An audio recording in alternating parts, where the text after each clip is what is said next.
ഇത് കാണുമ്പോൾ എന്താണ് ഓർമ്മ വരുന്നത്?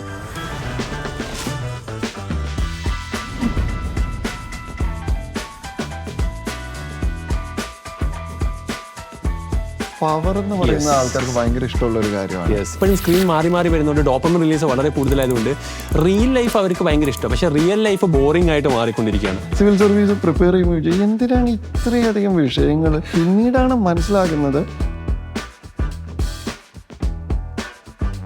തുടങ്ങാം. ഓക്കെ സാർ, എൻ്റെ ഒരു ഫസ്റ്റ് പോഡ്കാസ്റ്റിംഗ് ആണ്. സാധാരണ ഇൻ്റർവ്യൂവിൽ പാർട്ടിസിപ്പേറ്റ് ചെയ്തിട്ടുള്ള ഒരു പോഡ്കാസ്റ്റ് ആദ്യത്തെ ഒരു എപ്പിസോഡിലേക്കാണ് സാർ എത്തിയിട്ടുള്ളത്. അപ്പം എൻ്റെ ഫസ്റ്റ് ഒരു ഡിസ്കഷൻ എന്ന് പറയുന്നത് തന്നെ സാർ എന്നാണ് ഞാനിപ്പോൾ ഇത്രയും നേരം സാറിനെ വിളിച്ചുകൊണ്ടിരുന്നത്. അപ്പം ഈ സാർ എന്ന് പറയുന്നത് ആക്ച്വലി ഫ്രഞ്ച് ഫ്യൂഡൽ ലോഡ്സിനെ വിളിച്ചുകൊണ്ടിരുന്ന സിറി എന്നാണ് ഈ സാർ എന്ന് പറഞ്ഞ വാക്ക് വന്നിട്ടുള്ളത്. പിന്നെ ബ്രിട്ടീഷുകാരാണ് ഇന്ത്യയിൽ അത് ഇഞ്ചെക്ട് ചെയ്തിട്ടുള്ളത് സത്യത്തിൽ സാർ എന്ന് പറഞ്ഞാൽ. അവരുടെ ഒരു കോൺസെപ്റ്റിൽ സ്ലേവായി റിമൈൻഡ് ഒരു ഷോട്ട് തന്നെയാണ് സാർ എന്നൊക്കെയാണ് അവർ കണ്ടുകൊണ്ടിരുന്നത്.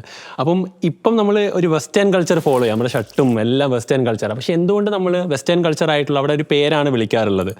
അപ്പം ഇവിടെ എന്തുകൊണ്ട് ഇപ്പോഴും ആ സാറ് വിളി ഒരു റെസ്പെക്റ്റിനെ കാണിക്കാനും ഒക്കെ ആ ഒരു സത്യത്തിൽ സബ്സർവിയൻസ് ആണ് സാറ് കാണിക്കുന്നതെങ്കിലും റെസ്പെക്റ്റിനെ കാണിക്കാനും ഒക്കെ ആ ഒരു സാറ് വിളി എന്തുകൊണ്ടാണ് ഇപ്പോഴും ഇവിടെ നിൽക്കുന്നത്? മാറ്റേണ്ടതല്ലേ? സാറിൻ്റെ അതിൻ്റെ ഒരു തോട്ട് എന്താണ് സത്യത്തിലുള്ള? പ്രോബബ്ലി അത് കറക്റ്റാണ്. കാര്യം ഈ വെസ്റ്റേൺ കൾച്ചറിൽ നിന്ന് തുടങ്ങി ഇപ്പോൾ അവർ മാറിയപ്പോൾ നമ്മൾ എന്തുകൊണ്ട് മാറിയില്ല എന്നുള്ളത് ചിന്തിക്കേണ്ട ഒരു ക്വസ്റ്റ്യൻ ആണ്. ഐഡിയലി ഇപ്പോഴത്തെ ഒരു കാലഘട്ടത്തിൽ ഈ സാർ വിളിയൊക്കെ എടുത്ത് കളയേണ്ട സമയം പണ്ടേ കഴിഞ്ഞു. അതെന്തുകൊണ്ടാണെന്ന് വെച്ച് കഴിഞ്ഞാൽ സാറിൽ ശരിക്കും വലിയൊരു ഗ്യാപ്പുണ്ട്, ഒരു ഡിസ്റ്റൻസ് ഉണ്ട്. നമുക്കിപ്പം ഒരു ഓഫീസിൽ ഫോർ എക്സാമ്പിൾ നമുക്ക് വേണ്ടത് ശരിക്കും നല്ല എഫക്റ്റീവായിട്ട് കമ്മ്യൂണിക്കേറ്റ് ചെയ്യാൻ പറ്റുന്ന, അതിന് പ്രോപ്പറായിട്ട് പ്രൊഫഷണലായിട്ട് റെസ്പോണ്ട് ചെയ്യുന്ന കുറച്ച് ഓഫീസേഴ്സ് ഉണ്ടാവുക എന്നുള്ളതാണ്. അതിന് സാറിൻ്റെ ആവശ്യമില്ല. ശരിക്കും അത് എടുത്ത് കളയാവുന്നതാണ്. അല്ലെങ്കിൽ അത് എടുത്ത് കളയുന്നതിനെ കുറിച്ച് നമ്മൾ ആലോചിക്കേണ്ട സമയമായ ഒരു കാര്യമാണ്. അപ്പോൾ ഈ ഓർഗനൈസേഷൻ ആയിക്കോട്ടെ, ഈ ഹൈറാർക്കിയിലൊക്കെ മുകളിൽ നിൽക്കുന്ന ആളുകൾ തീരുമാനിക്കുകയാണ് നാളെ മുതൽ എൻ്റെ ഓർഗനൈസേഷനിൽ എന്നെ പേര് വിളിച്ചാൽ മതി, അല്ലെങ്കിൽ എന്നെ ബ്രദർ, ചേട്ടാ അല്ലെങ്കിൽ ബായ് എന്നൊക്കെ വിളിച്ചു കഴിഞ്ഞാൽ കുറച്ചും കൂടി റിലേഷൻഷിപ്പ് കുറച്ചും കൂടി അവർ തമ്മിലുള്ള സ്ട്രോങ്ങർ ആകുകയും അത് കുറച്ചും കൂടി വർക്ക് കൾച്ചർ ബെറ്റർ ആക്കാൻ വേണ്ടി ഹെൽപ്പ് ചെയ്യുകയും ചെയ്യുമെന്ന് തോന്നുന്നല്ലേ സാർ? അല്ലാതെ കറക്റ്റാണ്. അതിൽ അതേപോലെയുള്ള ആളുകളുണ്ട്, ചില ഇൻസ്റ്റിറ്റ്യൂഷൻസിൽ അത്തരത്തിലുണ്ട്. പക്ഷെ ഇതിൻ്റെ ഒരു ചെറിയ വിഷയം, ഇപ്പം നമ്മൾ സാറെന്നുള്ള വിളി മാത്രം മാറ്റിയിട്ട് കാര്യമില്ല, ബാക്കിയുള്ള ആക്ടിവിറ്റി കൂടി അങ്ങനെ ആക്കണം. റിലേഷൻ കുറച്ചുകൂടി നന്നാവണം, കമ്മ്യൂണിക്കേഷൻ കുറച്ചുകൂടി നന്നാവണം. ഔട്ട് ഓഫ് ദി ഓഫീസ് ആളുകളുടെ റിലേഷൻസ് ഭയങ്കര ഇമ്പ്രൂവ് ആവേണ്ടതുണ്ട്. ഇനി വേറൊരു കാര്യമുണ്ട്, ഇപ്പോൾ സബോർഡിനേറ്റ് ഓഫീസേഴ്സ് സീനിയേഴ്സിനെ സാറെന്ന് വിളിക്കുന്നു. ഈ സബോർഡിനേറ്റ് ഓഫീസേഴ്സ് എക്സ്പെക്ട് ചെയ്യുന്നത് എന്താണ്? ജനങ്ങളിൽ നിന്ന് അവര് സാറിനെ വിളിക്കാന്നുള്ളത്. അപ്പൊ ഈ കൾച്ചർ അക്രോസ് ദി സ്പെക്ട്രം മാറേണ്ടതുണ്ട്. കംപ്ലീറ്റ് മാറിയാലേ ഉള്ളൂ ആക്ച്വലി എഫക്റ്റ് ഉണ്ടാവുള്ളൂ. അല്ലെങ്കിൽ ചുമ്മാ പേരൊന്നും മാറുന്നു മാത്രമേ ഉണ്ടാവുള്ളൂ എന്ന് തോന്നുന്നു. അപ്പൊ ഞാൻ ഇനി മുമ്പോട്ട് പോകുമ്പോ സാറിനെ ചേട്ടാന്ന് വിളിച്ചുകൊണ്ട് നമുക്ക് മുമ്പോട്ട് പോവാം. അപ്പം ചേട്ടാ, ഞാൻ ഒന്ന് പാസ്റ്റിലേക്ക് കൊണ്ടുപോകാൻ വേണ്ടി ഉദ്ദേശിക്കുകയാണ് ഈ ഒരു സെഗ്മെന്റിൽ. ആദ്യത്തെ സെഗ്മെന്റ് തൊട്ട് ഒരു IAS പ്രിപ്പറേഷൻ തൊട്ടുള്ള ചേട്ടൻ്റെ ജേണി ഇപ്പോൾ വരെയുള്ള ഒരു ജേണിയിൽ കൊണ്ടുപോകാൻ വേണ്ടിയാണ്. അപ്പോൾ പാസ്റ്റിലേക്ക് കൊണ്ടുപോകാൻ വേണ്ടി ഇത് ഓർമ്മ വരുമ്പോൾ, ഇത് കാണുമ്പോൾ എന്താണ് ഓർമ്മ വരുന്നത്? ഇപ്പം എനിക്ക് മനസ്സിൽ പെട്ടെന്ന് വരുന്നത് ഇതിനകത്തൊരു സ്നേക്ക് ഗെയിം ഉണ്ടായിരുന്നു.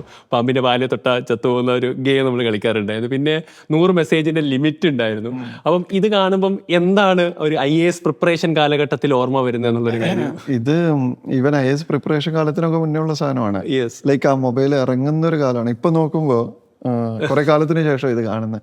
ഇപ്പൊ ഇത് കാണുമ്പോൾ ഭയങ്കര ചെറുതായ പോലെ ഇത് കോളേജിൽ പഠിക്കുന്ന കാലത്ത് എനിക്ക് തോന്നുന്നു 2002 ആ സമയത്തൊക്കെയാണെന്ന് തോന്നുന്നു ഇത് വരുന്നത്, ഈ മോഡല്. അപ്പൊ അന്ന് ഇതുള്ളവരൊക്കെ വലിയ രാജാക്കന്മാരായിരുന്നു. ഓക്കെ, നീ പറഞ്ഞതുപോലെ ഈ മെസ്സേജസിന്റെ ലിമിറ്റഡ് വേർഡ്സിന്റെ ലിമിറ്റൊക്കെ ഉണ്ടായിരുന്നല്ലോ. അപ്പോൾ ഇത്രയും വേർഡ്സിൻ്റെ ഉള്ളിൽ നിർത്താനായിട്ട് വലിയ കഷ്ടപ്പാടായിരുന്നു. ചിലപ്പോൾ വലിയ കാര്യങ്ങൾ അയക്കണമെങ്കിൽ വോയിസ് മെസ്സേജ് ഒന്നും അയക്കാനുള്ള പരിപാടിയൊന്നും ആയിട്ടില്ല. അപ്പോൾ അതിൻ്റെ അകത്ത് തന്നെ നമ്മൾ കുറേ റിസർച്ച് നടത്തി കുറേ വേർഡ്സൊക്കെ എഡിറ്റ് ചെയ്ത് ആവശ്യമില്ലാത്ത വേർഡൊക്കെ കട്ട് ചെയ്ത് ചെറിയ മിന്നൊക്കെ എടുത്ത് കളഞ്ഞിട്ട് ആണ് നമ്മൾ ഷോർട്ടൊക്കെ അയച്ചുകൊണ്ടിരുന്നത്. അപ്പൊ അങ്ങനെ ഒരു കാലം ഉണ്ടായിരുന്നു. അതെ. അപ്പൊ ഞാൻ ചോദിക്കുന്ന ആ പ്രിപ്പറേഷൻ സമയത്ത് കൂടുതൽ ഇതുപോലത്തെ ഫോൺ ആയിരുന്നില്ലേ കൂടുതൽ യൂസ് ചെയ്തിരുന്നത്? ആ പ്രിപ്പറേഷൻ സമയമാകുമ്പോഴേക്കും ഞാൻ 2008-9 ആ സമയത്താണ് പ്രിപ്പയർ ചെയ്യുന്നത്. ആ സമയമാകുമ്പോഴേക്കും സ്മാർട്ട് ഫോൺ ആയി.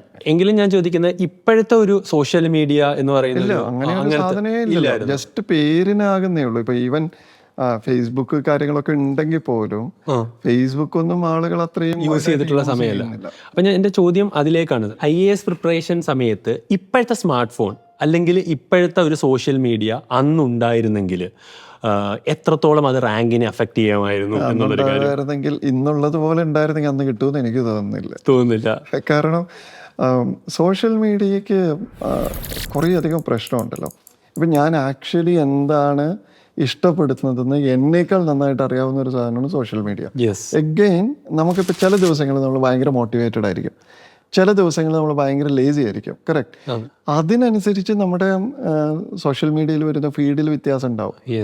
ഇപ്പോൾ അത്രയും അഡ്വാൻസ്ഡ് ആയിട്ടുള്ള ഒരു സാധനം വരുമ്പോൾ നമ്മൾ അതിൽ നിന്ന് ഡൈവേർഷൻ എടുക്കുക എന്നുള്ളത് ഭയങ്കര ബുദ്ധിമുട്ടാണ്. ഓക്കെ, അതൊരു പ്രശ്നം. രണ്ടാമത്തെ പ്രശ്നം, നമുക്ക് സോഷ്യൽ മീഡിയ യൂസ് ചെയ്യണ്ട. ഞാൻ ഐ എം അവെയർ ദാറ്റ് ഇങ്ങനെ സോഷ്യൽ മീഡിയ എൻ്റെ ഒത്തിരി സമയം വെറുതെ വേസ്റ്റ് ആക്കുന്നു, അതുകൊണ്ട് ഞാനിത് ഉപയോഗിക്കത്തില്ല എന്നൊക്കെ ഞാൻ തീരുമാനിച്ച ഒരാളാണെന്ന് വിചാരിക്കുക. എന്നിട്ട് ഞാനിങ്ങനെ ഇരിക്കുമ്പോൾ ഡോക്ടറെ കാണാൻ വെയിറ്റ് ചെയ്യാണ്. അവിടെ ഒരു 10 മിനിറ്റ് ഉണ്ട്. ആ 10 മിനിറ്റ് ഞാൻ എന്ത് ചെയ്യും? ഓട്ടോമാറ്റിക്കലി വേറെ ഒന്നും ചെയ്യാനില്ലാത്ത ഒരു സമയമാണല്ലോ, അതുകൊണ്ട് ഇത് കണ്ടേക്കാമെന്ന് വിചാരിക്കും. ഇപ്പോൾ നമ്മൾ ബസ്സിൽ ട്രാവൽ ചെയ്യുകയാണ്, അല്ലെങ്കിൽ കാറിൽ ട്രാവൽ ചെയ്യാണ്. അപ്പോൾ ആ സമയം നമ്മൾ വേറെ ഒന്നും ചെയ്യാത്തൊരു സമയം, അപ്പോൾ ഫ്രീ ആയിട്ടുള്ള സമയമാണല്ലോ എന്നോർത്ത് നമ്മൾ ആ 10 മിനിറ്റ് യൂസ് ചെയ്താൽ, ഓക്കെ, അല്ലെങ്കിൽ 15 മിനിറ്റ് യൂസ് ചെയ്താൽ, ബസ്സിൽ നിന്ന് ഇറങ്ങിയിട്ട് നമുക്ക് ആവശ്യമുള്ളൊരു സമയത്ത് നമ്മളിത് യൂസ് ചെയ്യും. അപ്പോൾ ആ ഒരു അഡിക്റ്റീവ് നേച്ചർ ഉള്ളത് കൊണ്ടും പ്ലസ് ഇതിൻ്റെ അകത്ത് നമ്മുടെ കണ്ടൻറ്റ് നമ്മൾ പേഴ്സണലൈസ്ഡ് കണ്ടൻറ്റ് വരുന്നത് കൊണ്ടും എനിക്ക് തോന്നുന്നതാണ്, ഈ 2 റീസൺ കൊണ്ട് നമ്മൾ ഓട്ടോമാറ്റിക്കലി നമ്മൾ ഈവൻ കോൺഷ്യസ് ആണെങ്കിൽ പോലും ഇതിലേക്ക് നമ്മളെ പുള്ളി ചെയ്യുന്ന ഒരു ഫാക്ടർ അതിനുണ്ട്. അപ്പൊ അതിൽ നിന്ന് പുറത്ത് കിടക്കാൻ ഭയങ്കര ബുദ്ധിമുട്ടാണ്. It's actually difficult. അതെ, അപ്പം അത് തന്നെയാണ് ഞാനിപ്പോൾ ഫസ്റ്റ് ഒരു ന്യൂസ് സാറിനെ ഒന്ന് ജസ്റ്റ് കാണിക്കുകയാണ്. ഒരു യങ്ങസ്റ്റ് ഇന്ത്യ IAS ഇപ്പം ഓഫീസർ 3 വർഷം, നേഹ എന്ന് പറഞ്ഞ IAS ഓഫീസർ ഇപ്പം റീസെൻ്റ്ലി പാസ് ഔട്ട് ആയതാണ്. 3 വർഷം ഫോൺ ഉപയോഗിക്കാതെയാണ് IAS ക്രാക്ക് ചെയ്തതെന്ന് പറയുന്നത്. അതൊരു സംഭവം, ഒരു അത്ഭുതമായിട്ടാണ് ആളുകൾ കാണുന്നത്. ഭയങ്കര വൈറൽ കണ്ടന്റ് ആയിരുന്നു. അപ്പോൾ 3 വർഷം ഫോൺ യൂസ് ചെയ്യാതിരിക്കുക എന്ന് പറയുന്നത് ഒരു വൈറൽ കണ്ടന്റായി മാറുന്ന ഒരു കാലത്താണ് നമ്മൾ ജീവിക്കുന്നത്. അപ്പം എങ്ങനെ നമുക്ക് ഈ പ്രിപ്പറേഷൻ സോഷ്യൽ മീഡിയയെ ഒന്ന് ഓവർകം ചെയ്യാൻ വേണ്ടി സാർ ഇപ്പം എന്തെങ്കിലും ചെയ്യാറുണ്ടോ? ഇപ്പോൾ അതായത് പ്രിപ്പറേഷൻ സമയത്തുള്ള കുട്ടികൾക്ക് ഹെൽപ്ഫുൾ ആവുന്ന കാര്യങ്ങൾ സാർ ചെയ്യാറുണ്ടായിരുന്നു സത്യത്തിൽ? അല്ല, ഇത് ശരിക്കും ഒരു വൈറൽ കണ്ടന്റ് ആവേണ്ടത് തന്നെയാണ്. കാരണം 3 വർഷം ഫോൺ ഉപയോഗിക്കാതിരിക്കുന്ന ഒരു സെനാരിയോ വിഷ്വലൈസ് ചെയ്യാൻ പറ്റുന്നില്ല. Forget about 3 years. നമ്മളിപ്പോൾ ഒരു 1 വീക്ക് ശരിക്കും നമുക്ക് മൊബൈൽ ഉപയോഗിക്കാതിരിക്കുന്ന ഒരു scenario is very difficult to even think about. അപ്പോൾ ശരിക്കും ഇതൊരു കാര്യമാണ്. ഇനി ഇപ്പം നമ്മൾ എന്താ ചെയ്യാന്ന് വെച്ച് കഴിഞ്ഞാൽ, ഇപ്പം ഞാൻ എൻ്റെ നിലവിലുള്ള ഇതിൽ ചെയ്യുന്നത് എന്താണെന്ന് വെച്ച് കഴിഞ്ഞാൽ, പലപ്പോഴും പല മൊബൈൽ ആപ്ലിക്കേഷൻസ് തന്നെ ഡിലീറ്റ് ചെയ്ത് കളയും. ഓക്കെ, ഇപ്പോൾ ഉദാഹരണത്തിന് എനിക്ക് ഗെയിംസ് ഇഷ്ടമുള്ള ഒരാളായിരുന്നു. പണ്ടൊക്കെ ഒത്തിരി മണിക്കൂറുകൾ ഗെയിം കളിക്കുമായിരുന്നു. അവൻ സ്കൂളിലൊക്കെ പഠിക്കുന്ന സമയത്ത്, കമ്പ്യൂട്ടർ ഗെയിമൊക്കെ തുടങ്ങുന്ന സമയത്തൊക്കെ. ഇപ്പോഴും ഞാൻ പലപ്പോഴും ഇതിൻ്റെ അകത്ത് ചെറിയ ഗെയിംസ് ഡൗൺലോഡ് ചെയ്യും. ഡൗൺലോഡ് ചെയ്താൽ എന്താ ചെയ്യാന്ന് വെച്ച് കഴിഞ്ഞാൽ, മെയ്ബി ഒരു 10 മിനിറ്റ്സ് 15 മിനിറ്റ്സ് കളിച്ച് കഴിഞ്ഞിട്ട് ആ സാധനം ഡിലീറ്റ് ചെയ്ത് കളയും. ഓക്കെ, കാരണം അത് അവിടെ കിടന്ന പണിയാണ്. പിന്നീട് നമ്മളിങ്ങനെ ജസ്റ്റ് ടൈം കിട്ടുമ്പോൾ ഒന്ന് സ്ക്രോൾ ചെയ്യും. അപ്പോൾ ഇത് കാണുമ്പോൾ നമ്മൾ ഒന്നുകൂടി കളിക്കും. അപ്പോൾ അതിലൊരു 10 മിനിറ്റ് പിന്നെയും പോകും. അപ്പോൾ അതിൻ്റെ ഒരു ലെവൽ അഡ്വാൻസ് ചെയ്യും. കാരണം നമ്മളെ പിടിച്ചിരുത്താനുള്ള എന്തെങ്കിലുമൊക്കെ പരിപാടികൾ ഇവർ ചെയ്തിട്ടുണ്ട്. So is the case with social media. ഇപ്പം ഫേസ്ബുക്കും ഇൻസ്റ്റഗ്രാമും ഒക്കെ നമുക്ക് ശരിക്കും ആവശ്യമുള്ള ഒരു ടൂള് കൂടിയാണ്. എന്നിരുന്നാൽ പോലും ഇടയ്ക്ക് ഞാൻ ഈ ആപ്പ് ഇത് സോഷ്യൽ മീഡിയ തന്നെ ഡിലീറ്റ് ചെയ്യും. ഫേസ്ബുക്കും ഇൻസ്റ്റാഗ്രാമും ഒക്കെ ഡിലീറ്റ് ചെയ്യും. പിന്നെ കുറച്ച് കഴിയുമ്പോൾ ചിലപ്പോൾ ചിലർ മെസ്സേജ് അയച്ചിട്ട് ഇൻസ്റ്റയിൽ മെസ്സേജ് അയച്ചു, അല്ലെങ്കിൽ ഇതിലൊരു പോസ്റ്റ് വന്നു. ഇപ്പൊ ചിലർ ഇൻസ്റ്റഗ്രാം ലിങ്ക് അയക്കുമല്ലോ ചില വീഡിയോ, അത് കാണാനായിട്ട് നോക്കുമ്പോൾ ഇൻസ്റ്റാൾ ചെയ്യാൻ പറയും. അപ്പോൾ വീണ്ടും ഇൻസ്റ്റാൾ ചെയ്യും. ഈ പ്രോസസ് ഇങ്ങനെ കണ്ടുകൊണ്ടിരിക്കും. ഞാനും എനിക്ക് തോന്നുന്നു എൻ്റെ കോളേജ് ലൈഫിലാണ് എനിക്ക് ആദ്യമായിട്ട് സ്മാർട്ട് ഫോൺ കിട്ടുന്നത്. അപ്പം ഞാൻ എക്സാം സമയത്ത് ഒരു കോമ്പറ്റീറ്റീവ് എക്സാം അല്ലെങ്കിൽ ഈ പറയുന്ന ഫൈനൽ ഇയർ എക്സാം വരുന്ന സമയത്ത് ഞാൻ ആക്ച്വലി ഏതെങ്കിലും ഒരു ഫ്രണ്ടിനെ കൊണ്ട് ഫോൺ ലോക്ക് ചെയ്യും. അതാണ് ആ പ്രോസസ്. അതായത് ഒരു കസിനെ കൊണ്ട് എന്ത് ചെയ്യും, ലോക്ക് ചെയ്യും. എന്നിട്ട് പറയും ഇത് എന്ത് വന്നാലും എനിക്ക് പറഞ്ഞു തരില്ല. ആദ്യം ഞാൻ ലോക്ക് ചെയ്യുക ഗൂഗിൾ പ്ലേ സ്റ്റോറാണ്. കാര്യം ഇല്ലെങ്കിൽ വീണ്ടും ഇത് ഡിലീറ്റ് ചെയ്ത് പോയി ഡൗൺലോഡ് ചെയ്യും. അപ്പോൾ പ്ലേ സ്റ്റോറിൽ ലോക്ക് ചെയ്യും, പിന്നെ ഇൻസ്റ്റ ലോക്ക് ചെയ്യും, വാട്സപ്പ് ലോക്ക് ചെയ്യും, യൂട്യൂബ് ലോക്ക് ചെയ്യും. എന്നിട്ട് വേണ്ട ലേണിംഗ് ആപ്പ് മാത്രം അവിടെ നിർത്തും. അപ്പം അന്ന് മാരോ ആയിരുന്നു ഞാൻ കോളേജ് ടൈമിലൊക്കെ ഉണ്ടായിരുന്നത്. ബാക്കി എല്ലാം ലോക്ക് ചെയ്ത് വെച്ചിട്ടൊക്കെയാണ് യൂസ് ചെയ്തത്. അപ്പം അങ്ങനെ ലോക്കിംഗ് അല്ലെങ്കിൽ സാറ് പറയുന്ന പോലെ ഡിലീറ്റ് ചെയ്ത് കളയാന്നുള്ള പ്രോസസ്സേ സത്യത്തിൽ. കാര്യം നമ്മൾ വളരെ കോൺഷ്യസ് ആയിട്ടുള്ള ഒരു എഫേർട്ട് എടുത്തിട്ടില്ല എന്നുണ്ടെങ്കിൽ, നമ്മളതിനെക്കുറിച്ച് അലേർട്ട് അല്ല എന്നുണ്ടെങ്കിൽ, എസ്പെഷ്യലി നമ്മുടെ ടൈമിനെ കുറിച്ച് നമ്മൾ ഭയങ്കര കോൺഷ്യസ് ആയിരിക്കണം. ഓക്കെ, ആ ടൈമിനെ കുറിച്ച് കോൺഷ്യസ് ആയാൽ തന്നെ ഇതിൻ്റെ അകത്ത് എല്ലാത്തിലും ഒരു മാറ്റം വരും. ഇപ്പോൾ ഉദാഹരണത്തിന് നമ്മളിപ്പം ഇന്നൊരു ഹോളിഡേ ആണ്, സൺഡേ ആണ്, രാവിലെ ഇരിക്കുകയാണ്. എപ്പോഴും നമ്മൾ ഇരുന്നിരുന്നിരുന്നിരുന്നിരുന്ന് നോക്കുമ്പോൾ 11 മണി 12 മണിയൊക്കെ ആയിട്ട് പോയിട്ടുണ്ടാകും. അപ്പോൾ നമ്മൾ നോക്കുന്നതോ കാണുന്നതോ അല്ല പ്രശ്നം, അതിനൊരു സമയത്തെക്കുറിച്ച് നമുക്കൊരു ബോധവാന്മാരായിട്ടിരിക്കുകയാണെങ്കിൽ കുറച്ചുകൂടിയൊക്കെ ഒരു കൺട്രോൾ ചെയ്യാൻ പറ്റുമെന്ന് എനിക്ക് തോന്നുന്നു. അപ്പോഴാ സാറിന് ടൈമിനെ കുറിച്ച് പറഞ്ഞുകൊണ്ട് ഞാൻ ചോദിക്കാണ്, സാറിന് സ്ക്രീൻ ടൈം ഒന്ന് കാണിക്കാൻ വേണ്ടി പറ്റുമോ? എനിക്കതൊരു എൻ്റെ സ്ക്രീൻ ടൈം ഞാൻ കാണിക്കാം. എനിക്ക് തോന്നുന്നു പ്രേക്ഷകരും കണ്ടുകൊണ്ടിരിക്കുന്ന ആളുകളുണ്ടെങ്കിൽ നിങ്ങളുടെ സ്ക്രീൻ ടൈം ഒന്ന് നോക്കിയിട്ട് നിങ്ങൾ കമൻറ്റ് ബോക്സിൽ ഒന്ന് കമൻറ്റ് ചെയ്യുക. നമുക്ക് നമ്മുടെ സ്ക്രീൻ ടൈം എത്രമാത്രം ഉണ്ട് എന്നൊന്ന് അറിയാൻ വേണ്ടിയുള്ളൊരു ടൈമായിട്ട് നമുക്ക് ഈ ഒരു സെക്ഷനെ മാറ്റാം. എൻ്റെ സ്ക്രീൻ ടൈം ഞാൻ ജസ്റ്റ് കാണിക്കുകയാണ്. 7 മണിക്കൂർ 45 മിനിറ്റാണ് ഡെയിലി ആവറേജ്. അതായത് 8 മണിക്കൂറിന് കൂട്ടാം. 8 മണിക്കൂർ ഞാൻ ഫോണിൽ സ്ക്രീനിലുണ്ട്. എൻ്റെ 3 hours ആണ്. പക്ഷേ ഇതിൻ്റെ അകത്ത് 2 ഓൺലൈൻ മീറ്റിംഗ് കൂടിയുണ്ട്. അപ്പൊ അതുകൊണ്ടാണ് സാറിന്, അപ്പൊ ഞാനും ടെക് ഇല്ലായതുകൊണ്ട് തന്നെ ഇത്രത്തോളം യൂട്യൂബ് ചാനൽ ഇതൊക്കെ മെയിൻറ്റെയിൻ ചെയ്യുന്നതുകൊണ്ട് തന്നെ സോഷ്യൽ മീഡിയയിൽ കാര്യം അതിൽ നിന്നാലും ഇപ്പം ഫോണിൽ നിന്നാലും മുമ്പോട്ട് പോകാൻ പറ്റുന്നുണ്ട്. സാറ് 3 hours, ഞാൻ 8 hours എന്നുള്ള ലെവലിലേക്കാണ്. എനിക്കൊന്ന് ചില ആളുകളൊക്കെ ചിലപ്പോൾ 12 hours 13 hours ഒക്കെ വരുന്ന ആളുകളുണ്ട്. കാര്യം അത്രത്തോളം നമ്മൾ സ്ക്രീനിലാണ് ഇപ്പോൾ നിൽക്കുന്നതെന്നുള്ളൊരു കാര്യമുണ്ട്. അപ്പം അതുകൊണ്ട് തന്നെയാണ് ഇപ്പം സാറ് നോക്കിയിട്ടുണ്ടെങ്കിൽ ഈ ആളുകൾ റീലിലൊക്കെ അഡിക്റ്റഡ് ആണ്. അതുകൊണ്ട് തന്നെ അറ്റൻഷൻ ഡെഫിസിറ്റ് ഭയങ്കരമായിട്ടുണ്ട്. അതായത് അവർക്ക് എപ്പോഴും സ്ക്രീൻ മാറി മാറി വരുന്നുണ്ട്. ഡോപ്പമിൻ റിലീസ് വളരെ കൂടുതലായതുകൊണ്ട് റിയൽ ലൈഫ് അവർക്ക് ഭയങ്കര ഇഷ്ടം, പക്ഷേ റിയൽ ലൈഫ് ബോറിംഗ് ആയിട്ട് മാറിക്കൊണ്ടിരിക്കുകയാണ്. അതുകൊണ്ട് തന്നെ ഓസ്ട്രേലിയയിൽ അണ്ടർ 16 സാർ നോക്കിയാൽ ഒരു റീസെൻറ്റ് ന്യൂസാണ്, സോഷ്യൽ മീഡിയ ബാൻ ചെയ്തു. അതായത് അണ്ടർ 16 അവിടെ സോഷ്യൽ മീഡിയ കംപ്ലീറ്റ്ലി ബാൻ ചെയ്തു. അപ്പോൾ അങ്ങനെ ഒരു എഫേർട്ട് ഇന്ത്യ പോലെയുള്ള ഇത്രയും വലിയൊരു ഇൻ്റർനെറ്റ് യൂസേജ് ഉള്ള ഒരു രാജ്യത്ത് പോസിബിൾ ആണോ അണ്ടർ 16 ബാൻ ചെയ്യുക എന്നുള്ള കാര്യം? ഇല്ലല്ലോ. അത് ഗവൺമെന്റ് അതിൻ്റെ ഒരു നീഡ് അസസ് ചെയ്തിട്ട് അത് ആവശ്യമാണെന്ന് ഗവൺമെന്റ് ബോധ്യപ്പെടുന്ന സമയത്ത് തീർച്ചയായിട്ടും അത് ഇംപ്ലിമെന്റ് ചെയ്യാൻ പറ്റും. പക്ഷെ അതിൻ്റെ ഒരു ആവശ്യകത എന്താണെന്ന് ചോദിച്ചു കഴിഞ്ഞാൽ തീർച്ചയായിട്ടും അത് ആവശ്യമാണെന്നാണ് എൻ്റെ ഒരു പേഴ്സണൽ ഒപ്പീനിയൻ. അതിൻ്റെ റീസൺ എന്താണെന്ന് വെച്ചാൽ അണ്ടർ 16 ഏജിൽ ഈ കുട്ടികൾക്ക് പലപ്പോഴും ഇത്രയും അറ്റൻഷൻ ഇതിലേക്ക് പോയി കഴിയുമ്പോൾ അവർ ശ്രദ്ധിക്കേണ്ട, കാണേണ്ട, കേൾക്കേണ്ട, പഠിക്കേണ്ട ഒത്തിരി കാര്യങ്ങളുണ്ട്. അതിലെല്ലാം അവർ മിസ് ഔട്ട് ആവുകയാണ്. ആ മിസ് ഔട്ട് ആയി കഴിയുമ്പോൾ പിന്നീട് ഒരു പക്ഷേ അഡൽട്ട് ഏജിലേക്ക് വന്നതിന് ശേഷം ഈ പറയുന്ന സാധനങ്ങൾ അവർക്ക് അക്വയർ ചെയ്യാനുള്ളൊരു എബിലിറ്റി ഉണ്ടായിക്കൊള്ളണമെന്നില്ല. ഇപ്പോൾ ഈ ADHD എന്ന് പറയുന്ന ഏറ്റവും നല്ല ഉദാഹരണം. കൊച്ചുകുട്ടികൾ മൊബൈൽ ഏറ്റവും കൂടുതൽ കാണുന്ന കുട്ടികൾക്ക് വരുന്ന ഈ അറ്റൻഷൻ ഡെഫിസിറ്റ് ഡിസീസ് എന്ന് പറയുന്ന ഡിസോർഡർ പറയുന്ന ഈ സാധനം വളരെ കോമൺ ആയിട്ട് വരുന്ന ഒരു പ്രോബ്ലമാണ്.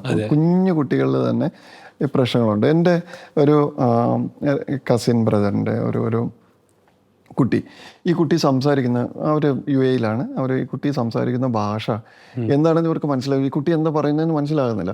അവസാനം ഈ കുട്ടിയെ ഹോസ്പിറ്റലിൽ കൊണ്ടുപോയിട്ട് നോക്കുമ്പോൾ ഈ കുട്ടി പറയുന്നത് റഷ്യനാണ്. ഇവർക്ക് പേരൻസിന് മനസ്സിലാകുന്നില്ല ഇതേത് ഭാഷ അത്. എന്നിട്ട് അന്വേഷിച്ച് വരുമ്പോൾ ഈ കുട്ടി കാണുന്നത് TV കണ്ടുകൊണ്ടിരുന്ന എന്തോ റഷ്യൻ പരിപാടിയാണ് കണ്ടുകൊണ്ടിരുന്നത്. അതിൽ നിന്ന് കുട്ടി പിക്ക് ചെയ്ത വാക്കുകളും റഷ്യൻ വേർഡ്സ് ഒക്കെയാണ് യൂസ് ചെയ്തിട്ടുണ്ട്. അപ്പം ഇത്തരത്തിലുള്ള കുറേയധികം പ്രശ്നങ്ങൾ നമ്മളിപ്പോൾ ഈ ഡൊമൈനിലല്ലാത്തതുകൊണ്ട് നമുക്കറിയാത്തതാണ്. ഡൊമൈൻ എക്സ്പേർട്സിനോട് ചോദിച്ചു കഴിഞ്ഞാൽ ഇതുപോലത്തെ ഒരു 100,000 കഥകൾ പറഞ്ഞുതരും. അതിൻ്റെ ഒരു അടിസ്ഥാന റീസൺ എന്ന് പറയുന്നത് കൂടുതൽ സ്ക്രീൻ ടൈം എന്നുള്ളതാണ് നമുക്ക് മനസ്സിലാകുന്ന, അതിൻ്റെ ഏറ്റവും ബേസിക്സ് ആയിട്ട് നമുക്ക് മനസ്സിലാകുന്ന കാര്യം. ഓക്കെ സാർ, അപ്പം ഈ സാറ് കുട്ടികളുടെ കാര്യം പറഞ്ഞുകൊണ്ടാണ് ഈ കൊക്കോമിലോൺ പോലെയുള്ള യൂട്യൂബ് ചാനൽ കുട്ടികൾക്ക് വെച്ചു കൊടുത്തിട്ട് ആദ്യമേ കഴിക്കുന്നില്ല, ഫുഡ് കഴിക്കാനെന്നുള്ള രീതിയിലാണ് ഇത് തുടങ്ങുന്നത്. പിന്നീട് കുട്ടി കരയുമ്പോഴെല്ലാം ആ കരച്ചിൽ മാറ്റാൻ വേണ്ടി ഇത് വെച്ചു കൊടുക്കുന്ന ഒരു പ്രവണതയിലേക്കാണ് പേരൻസ് മാറുന്നത്. പിന്നെ കുട്ടി ഫുൾ ടൈം ഇതിൻ്റെ ഫ്രണ്ടിലേക്കായി സ്പീച്ച് ഡിലേ, അതായത് കുട്ടി സംസാരിക്കുന്ന സമയം എത്ര ഒരു വയസ്സ് സംസാരിക്കേണ്ട ആളാണെങ്കിൽ അല്ലെങ്കിൽ 1.5 വയസ്സ് സംസാരിക്കണം 3 വയസ്സോ 4 വയസ്സോ ആയിട്ട് സ്പീച്ച് ഡിലേക്ക് തെറാപ്പിക്ക് കൊണ്ടുപോകുന്നു. പിന്നെ ഒരു സോംബി പോലെ കുട്ടികൾ പെരുമാറുക, അതായത് TV ഓഫ് ചെയ്ത് അപ്പോൾ വയലൻ്റ് ആവുന്ന രീതിയിലേക്കൊക്കെ കുട്ടികൾ മാറുന്ന ഒരു പ്രവണതയാണ് ഇപ്പോൾ കണ്ടുവരുന്നത്. അപ്പോൾ സാറ് ആസ് എ ഒരു പേരൻ്റ് ആണെങ്കിൽ സ്ക്രീൻ ടൈം ഇപ്പോൾ 18 months വരെ സ്ക്രീൻ കാണിക്കരുതെന്ന് തന്നെയാണ് പറയുന്നത്. അപ്പം അതല്ലാതെ എന്തൊക്കെ ചെയ്യാൻ വേണ്ടി പറ്റും കുട്ടികൾക്കുള്ള സ്ക്രീൻ ടൈമിൻ്റെ ഒരു? എനിക്ക് തോന്നുന്നത് നമുക്ക് ഏറ്റവും ഇമ്പോർട്ടൻ്റ് ആയിട്ടുള്ള ഒരു കാര്യം, ഈ കുട്ടികൾ ഫിസിക്കലി എൻഗേജ് ചെയ്യുന്ന, ഫിസിക്കലി ആക്റ്റീവ് ആകുന്ന ഒരു ആക്ടിവിറ്റീസ് നമ്മുടെ മനസ്സിൽ എപ്പോഴും ഉണ്ടാകണം. ഒരു മേജർ ഇതാണ് കുട്ടികളുടെ ഒരു ബേസിക് ട്രേറ്റ് എന്ന് പറയുന്നത് അവരുടെ ക്യൂരിയോസിറ്റിയാണ്, അല്ലേ? ആ കുട്ടികൾ വന്ന് ക്യൂരിയസ് ആയിട്ട് കുറച്ച് ഡൗട്ട്സ് ചോദിക്കുമ്പോൾ അതിന് ഉത്തരം നമ്മൾ പറഞ്ഞു കൊടുക്കുന്ന എത്ര ആളുകളുണ്ട്? അതൊരു ഡിസ്റ്റർബൻസ് ആയിട്ടാണ് നമ്മൾ പലപ്പോഴും കാണുക. ഓക്കെ, കുട്ടികൾ പലതരത്തിലുള്ള ക്യൂരിയോസിറ്റി ലെവലുള്ള കുട്ടികളുണ്ടാകും. പക്ഷെ അതിൽ തന്നെ ഇവൻ എന്ത് പറഞ്ഞാലും സംശയമാണ് എന്ന രീതി. പക്ഷെ ആ ക്യൂരിയോസിറ്റി അവൻ്റെ ഒരു ഇൻ്റലിജൻസിൻ്റെ ലക്ഷണം കൂടിയാണ്. ആ ക്യൂരിയോസിറ്റിയെ പ്രോപ്പറായിട്ട് നമുക്ക് ഗൈഡ് ചെയ്യാൻ പറ്റും എന്നുള്ളതാണ് ഏറ്റവും നല്ല കാര്യം. ഞാൻ എപ്പോഴും വിചാരിക്കാറുള്ള ഒരു ഉദാഹരണം, ഇപ്പം നമ്മൾ കുട്ടികളോട് ഭക്ഷണം വേസ്റ്റ് ആക്കരുതെന്ന് പറയും. കറക്റ്റ്. ഭക്ഷണം എന്തുകൊണ്ട് വേസ്റ്റ് ആക്കരുതെന്ന് അവന് പറഞ്ഞാൽ മനസ്സിലാവില്ല. ഇവിടെ ലോകത്ത് ഇത്രയധികം ജനങ്ങളുണ്ട്, കുറേയധികം ആളുകൾ വളരെ കഷ്ടപ്പെട്ട് ജീവിക്കുന്നവരാണ്, ഇതിന് ഇത്ര ഇതുണ്ടെന്നൊന്നും പറഞ്ഞാൽ അവന് മനസ്സിലാവില്ല. അതേസമയം ഇവൻ്റെ അതേ ഏജ് ഗ്രൂപ്പിലുള്ള ഒരു കുട്ടി ഭക്ഷണത്തിന് വേണ്ടി റോഡ് സൈഡിൽ ഇരിക്കുന്നതും അല്ലെങ്കിൽ റോഡ് സൈഡിൽ ഒരു ഇലയിൽ ഭക്ഷണം അവന് വിളമ്പി കൊടുത്തേക്കുന്നതൊക്കെ നമ്മൾ സ്ഥിരം കാണുന്ന കോമൺ കാഴ്ചകളാണ്. ഈ കാഴ്ച ആ കുട്ടിയെ ഒന്ന് എക്സ്പോസ് ചെയ്താൽ, വണ്ടി നിർത്തി അവനെ കൊണ്ടുവന്ന് ഈ കുട്ടിക്കൊരു ഭക്ഷണം ഇവനെ കൊണ്ട് കൊടുപ്പിച്ചാൽ ഓട്ടോമാറ്റിക്കായിട്ട് അവൻ 4 ക്വസ്റ്റ്യൻ ചോദിക്കും. ഇതെന്താണ് അമ്മേ, എനിക്ക് ഭക്ഷണം ഇങ്ങനെയല്ല തരുന്നു, ഇത് ഭയങ്കര ഡേർട്ടി എൻവയോൺമെൻ്റ് അല്ലേ, അങ്ങനെ കൊടുത്താൽ കുട്ടിക്ക് പ്രശ്നം ഉണ്ടാവില്ല. അങ്ങനെ ഒരു സിറ്റുവേഷൻ അവർ എക്സ്പോസ് ചെയ്ത് കഴിയുമ്പോൾ ഓട്ടോമാറ്റിക്കലി നമുക്ക് പറഞ്ഞു കൊടുക്കാം, നോക്കൂ എല്ലാവർക്കും ഇത്രയും പ്രിവിലേജ്ഡ് ആയിട്ടുള്ളൊരു സാഹചര്യങ്ങളില്ല. അപ്പോൾ അതുകൊണ്ട് തന്നെ യു ആർ എ പ്രിവിലേജ്ഡ് ഗായ് അല്ലെങ്കിൽ ബോയ്, ആ നിനക്ക് കിട്ടുന്ന പ്രിവിലേജിനെ നീ തീർച്ചയായിട്ടും ഒരു കമ്മിറ്റഡ് ആയിരിക്കണം, അല്ലെങ്കിൽ നിനക്കൊരു റെസ്പോൺസിബിലിറ്റി ഉണ്ട്. ആ കുട്ടി കണ്ടില്ലേ, അവന് ഭക്ഷണം കിട്ടിയിട്ടില്ല, നിനക്ക് ഭക്ഷണം കിട്ടുമ്പോൾ നമ്മൾ വേസ്റ്റ് ആക്കാമോ എന്ന് ചോദിച്ചാൽ നമ്മളെക്കാൾ നന്നായിട്ട് അവന് മനസ്സിലാകും. അപ്പോൾ അത്തരത്തിലുള്ളൊരു എക്സ്പോഷറിലൂടെ കുട്ടികളെ കാര്യങ്ങൾ പറഞ്ഞു കൊടുക്കുന്ന, മനസ്സിലാക്കുന്ന, അവൻ്റെ ക്യൂരിയോസിറ്റി പ്രോപ്പറായിട്ട് അഡ്രസ്സ് ചെയ്യുന്ന ഒരു സംവിധാനം നമുക്ക് ആലോചിക്കാമെന്ന് എനിക്ക് തോന്നുന്നു. അതുപോലെ തന്നെ മോർ ഇമ്പോർട്ടൻ്റ് ആണ് ഫിസിക്കൽ ആക്ടിവിറ്റീസ്. നമ്മുടെ കുട്ടികളെ ഇപ്പോൾ ഫിസിക്കൽ ആക്ടിവിറ്റീസിൽ നിന്നും പൂർണ്ണമായിട്ടും ദൂരെ നിർത്തുന്ന ഒരു പരിപാടിയാണ് ചെയ്യുന്നത്. അത് ഒഴിവാക്കിയിട്ട് കുട്ടികളെ ഫിസിക്കൽ ആക്ടിവിറ്റീസിൽ നിർബന്ധമായിട്ടും പങ്കെടുപ്പിക്കുന്ന ഒരു ഇതിലേക്ക് വന്നു കഴിഞ്ഞാലും ഈ പറയുന്ന സ്ക്രീൻ ടൈം അതുപോലുള്ള അവര് ഒരു മൂലയ്ക്ക് ചടഞ്ഞിരിക്കുന്നതിൽ നിന്നും കുറേയൊക്കെ മാറ്റാൻ പറ്റുമെന്നാണ് ഒരു സ്ക്രീനൊക്കെ അപ്പുറത്തേക്ക് കുറച്ചും കൂടെ എനിക്ക് തോന്നുന്നു ഫിസിക്കൽ ആക്ടിവിറ്റി കൂട്ടുക.